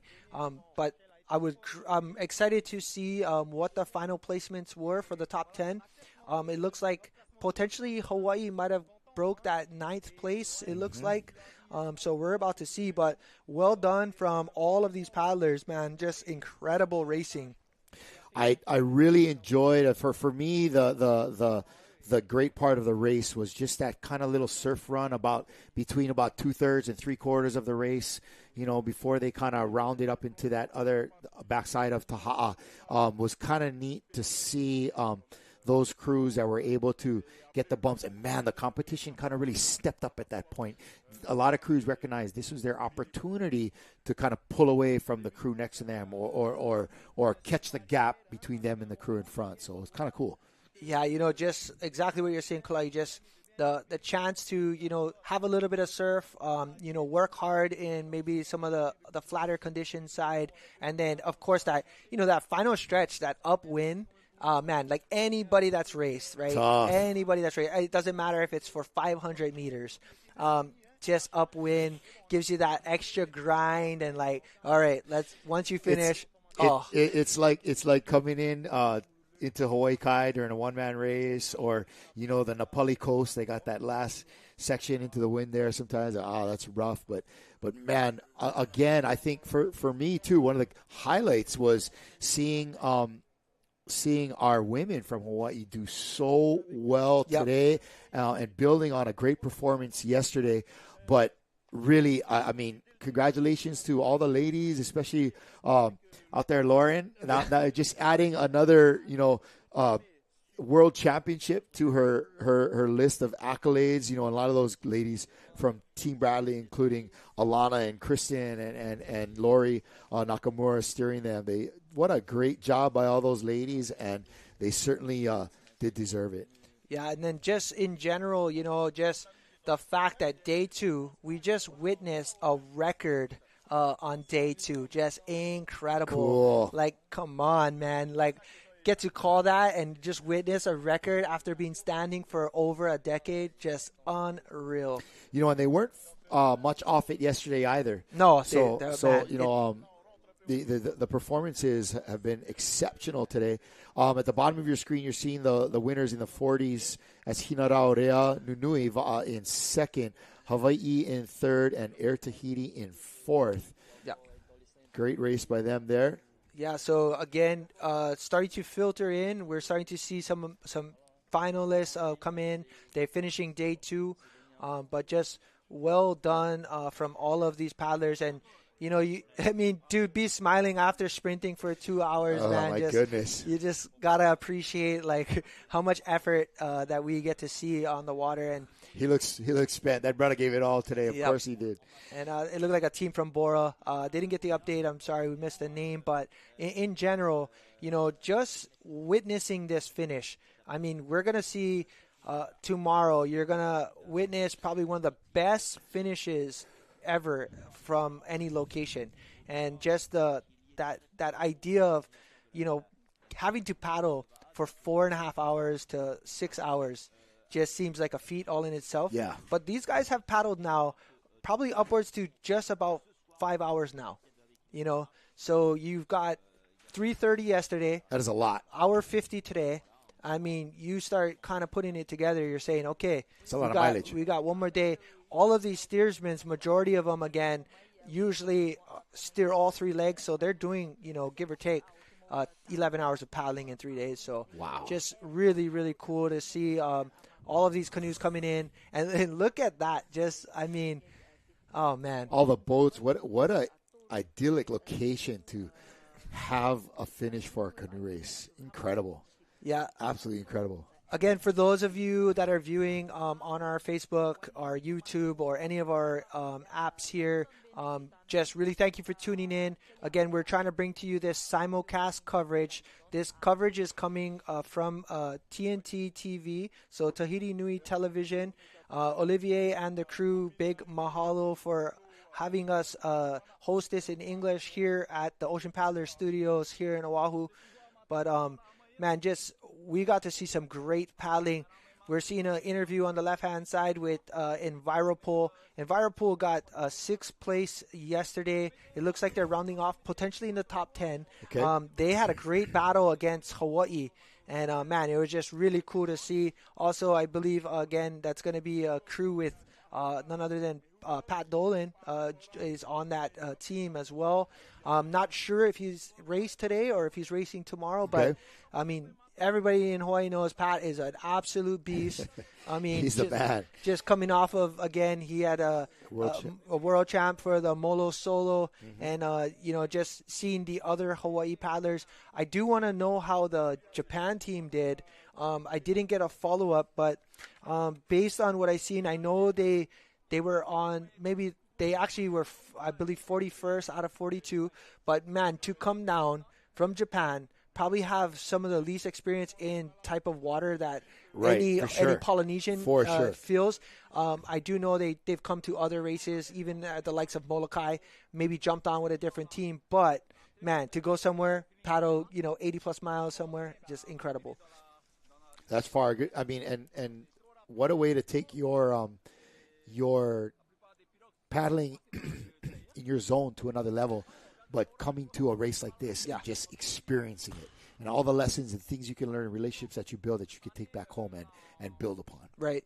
And for those of you, again, tuning in, you guys, thank you for witnessing something incredible. It's been great to share it with them, man. Shelva breaking the record. That's for leg number 2. So day 2, we had a record-breaking race. We've got to see how close day 3 is going to be in relationship to the time accumulated. But your first, second, and third haven't changed really. Just the order got different. Yeah, so it's still those top 3 guys. Yep, top 3 is going to be, again, a Shell, Team OPT, and Air Tahiti. So just incredible paddling and just really awesome to witness and see. And just right now, we're just waiting to see if we're going to potentially get an update of the top 10. For those of you that tuned in and are trying to find out what happened with Team Hawaii, well, today they had an incredible performance. Today we're looking at a top 10 finish. Yes. And we just saw some great surfing footage from them. I mean, for them coming across inside, looked like the battle was between them and Enviropool, and just the absolute pure sprint race for day 2. Oh God! And you really nailed it this morning, saying that it's going to be like 2 hours of sprinting, and really it did not disappoint right from the get go, man. These guys came out of the blocks hard, especially Shelva'a. Within the first 20 minutes, they had opened up several canoe length gap, making that statement and holding that lead into the second half of the race, getting that great little surf run, and then as they came into that finish there, just pushing hard, and it all paying off with a world record-breaking finish. Yeah. Beating the record by only just 6 seconds, but it's still a new record. It's not by much, but it's a new record, and it's impressive to see and just a joy to watch. Yeah, and then, just overall, because this is a 3-day event, every day is special. It's not just the the paddling itself, but location. You get to come into a place like this at Taha and really experience every island as a racer, but as a viewer, I mean, just look how incredible this was. And it was so great to see because we were so close to the island the entire time. Just the visuals. Tomorrow be absolutely different. We're going to be in the middle of a channel. Just like as if you were Open following Molokai. I mean, you don't see an island for hours, and then you finally are like, okay, we're almost there, but then you're not. Yeah, it takes quite a while to actually reel in that next island. Exactly. You can see it, but man, it's just far. Right. And it takes longer than you might think. And so that plays into part of the mental game, especially when you're looking at a crew that's going to be doing this race iron. Yep. And several of these paddlers, in particular the steersmen, who will have raced, like you said, all 3 days over 100 miles of racing? Yeah, I think just under that. It's like under 80 something? Yeah, about 80 miles. Okay. But just in general, just the fact that, we get to have seen today's race with all of those exciting battles is something that I really enjoy. We got to see, OPT duke it out with Hinaraurea for a little bit, and then all of a sudden Air Tahiti is back, in 7th place, and now they're in 3rd in just a matter of half an hour. That was impressive. That story of Air Tahiti Nui kind of collecting themselves and answering the call to battle back into the top 3, that was impressive. Yeah, so that kind of separates everything. OPT will continue to hold the overall lead, followed by Shelva'a and then Air Tahiti. So I think we're going to see, again, OPT securing the first place for now, and then Shell closed that gap. I think they broke the split between them and Air Tahiti today, but of course we won't absolutely know that until they accumulate all the times in the runoffs. But I'm also really interested in seeing once they round out all of the placements and the times and the top 10 overall. But really quick, I think we're ready for a quick little highlights that we've put together from some of today's racing to bring to you, and hopefully it includes some of our Hawaii women and Hawaii men and just great action from today. So let's cut to that Hawaii specific recap of today's race. And here we go. Day 2. Uncle Mike Spalding sending us some video. Yeah, so this is your Hawaii men on screen there. This is early on in the race. This is when they actually go from 11th to breaking almost that top 10 spot, if you will. And they've had a bunch of little battles with a handful of crews out on the water. But there nice you see them. Surf. Incredible. Yes. You could just tell they were just having a really Look great at 5 race. helping there. Beautiful work. Yeah, this is, again, just a highlight of our men's from Hawaii.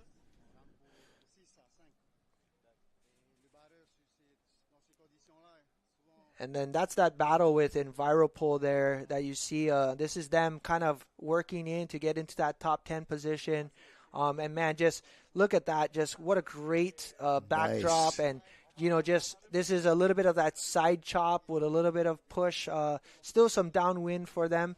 But just overall, just, wow, really good job by our men from Hawaii. Again, having a really good performance today. And this is an update. This is our women. Yep. This is Team Hawaii here coming into... this is a certain leg, and then you can kind of scan back. Mahalo, Andrea Moeller. And this is, I think, Kalahui Kai back here in 2nd place. The two Hawaii teams able to finish it with a 1-2 as they did yesterday. Here is our ladies from Team Hawaii again. A lot of the Team Bradley girls with some others mixed in there, and so kind of representing the whole state. Yeah, they had again, as you guys have known, and again, we're just doing the highlight. They won yesterday, they won today, and they are the overall champions of Hawaiki Nui 2024. Team Hawaii, big congratulations to these wahine. Showed up, put it all out on the water and are Yep. walking away with some hardware. Yep, they showed up and blowed up. What a great feeling to travel to the home, really of this type of outrigger paddling, and to be able to just represent your home really well and amazing. And these ladies truly represent the whole state. There are some from Maui, Oahu, Kauai Island, all over. And so congratulations to them on a fantastic performance today. Yeah, they had a great race, man. I mean, just the fact to show up to Tahiti, not have, as much time in Tahiti potentially, but for many of them, just the first time for, again, Kalahui Kai coming in second place. And again, just what a great job by these wahine from Hawaii. Also representing another Kauai crew and team and another mix of Kailua. Nalu. So 4 Hawaii crews, absolutely trying their best to put it all out on the water and just representing Hawaii in a great performances by all Way to of go, them. ladies. Way to go, ladies. And I noticed there, as I have many times watching them race, Laura Spalding, arguably the best female paddler in the last decade on the planet. She sits number 5. And new paddlers, a lot of times they're going, oh, seat 5. I don't like being in 5. That's the maybe not the best paddler in the boat. But every seat matters. Every seat matters, and good on Lauren for making it happen. And so we're gonna look. All right, we're gonna get the update. Here's your senior Okay. men. All right, so overall, this is going to be the general. This is the overall. So Team OPT is still holding on to first place. Shell is in second. And, Slimmest of margins, 8 seconds. Yeah, so these are the splits. So Yeah. overall, they've been paddling for 5 hours and 10 minutes for 2 days worth. It did look like Hawaii on day 2 might have got that 8 spot. So unfortunately, it was real quick. But this is the overall standings currently right now. After 2 days of racing. Yep. After 2 days of racing, this is the overall standing. And so in blue is their total accumulated time, and to the left of it in the white numbers is that's how far they are off the leader. Yep, that's correct. That's the split time. But I assume we will probably get an update list. But, man, just incredible racing that we saw today. Day 2 in the books. Man, I'm excited. Day 3 is really the challenge. Day 3 is the grueler. It's a big day. Yep. That's the big day. That's some real, bare knuckle, toe-to-toe, fisticuffs kind of paddling. So looking to see that. We're going to take a quick break here to thank our sponsors, and we'll be right back with a little more info and recap of Day 2, getting ready for Day 3 here at the Hawaiki Nui Va'a 2024. For me, it's a Ferrari, this canoe. The V1 teaches you a lot. It can be a boat for beginner because when you're beginner, you don't expect nothing from a boat. You will learn with the boat. So the Marara is a boat for everyone. It's a boat who can increase the glide very high. You can, in 2 or 3 strokes, you can improve 1 or 2 kilometers. So that's why I love the Marara.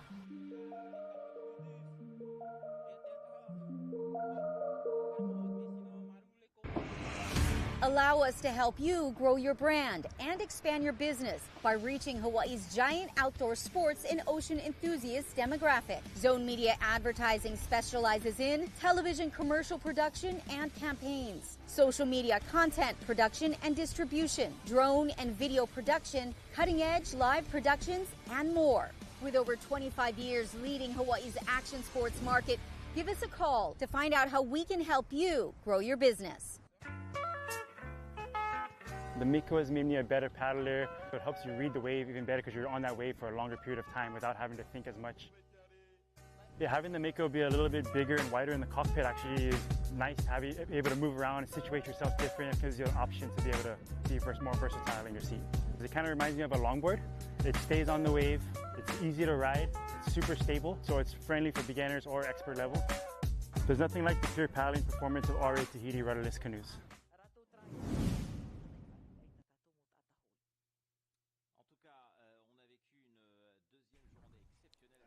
And we're back with the live coverage of 2024 Hawaiki Nui with me, Michael Kalama, and none other than Kalai Miller.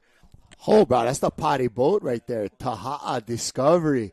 Look at them. They got their tutus on. They get their bikini. Oh, Reja. man. It's one Reja. Oh, it's Magic Mike there on the front. Go get him, brother. All you. Do your thing. Brother is having it.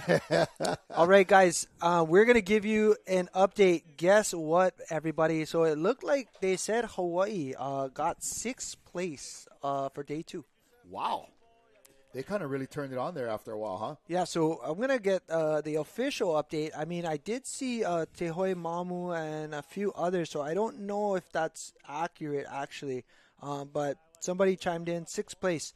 I think it might we've seen a few others after Huahine, so I'm not too sure that was actually Hawaii. Yeah, that's Per Bleckfeld tuning in with that 6th place finish and a 154.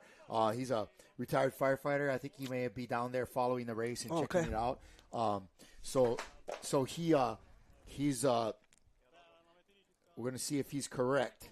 Right, as we look for confirmation from our screen. Hopefully the gang at TNTV will be able to run up the placements for today, the classements as they see it.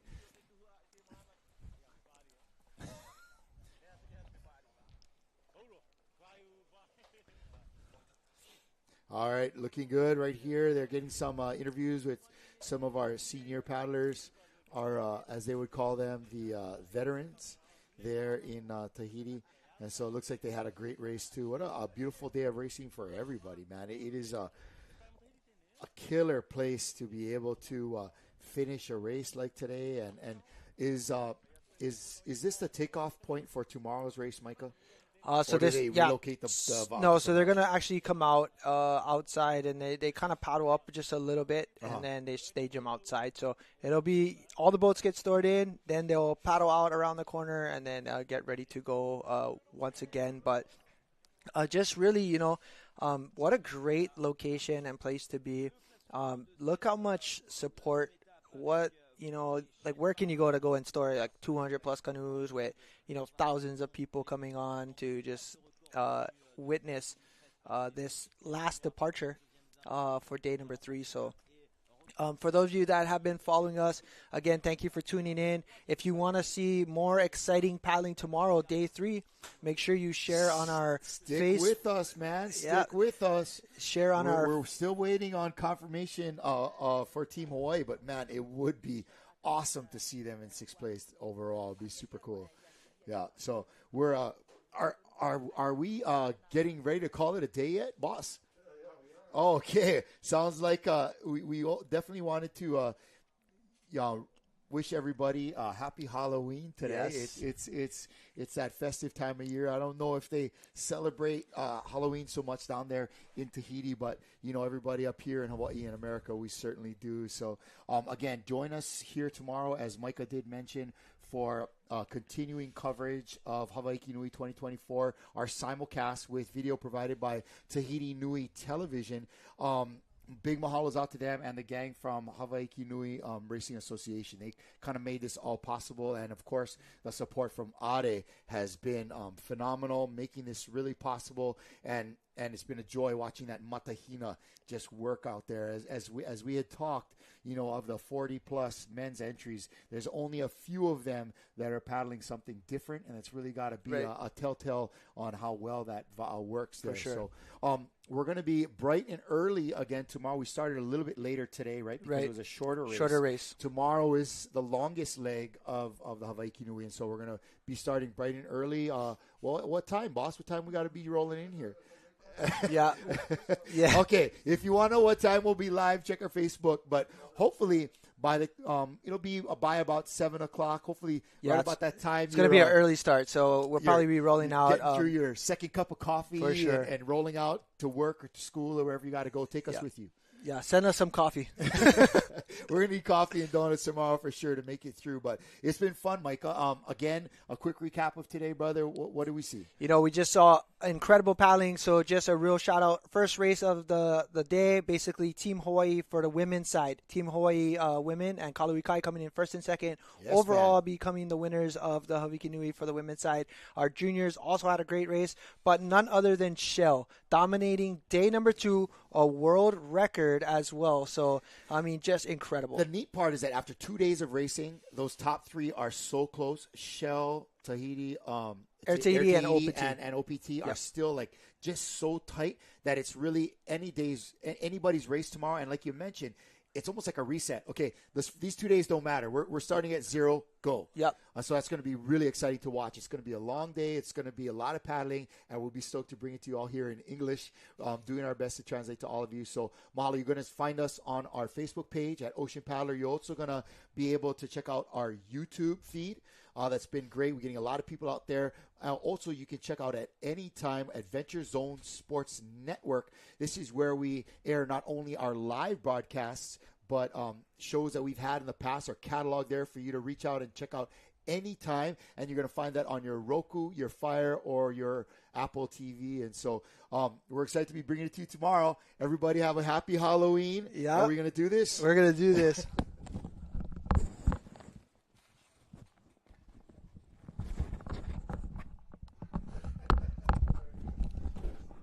All right, gang. Hopefully you can hear us. It's kind of echoing in my headset, but I'm Skeletor.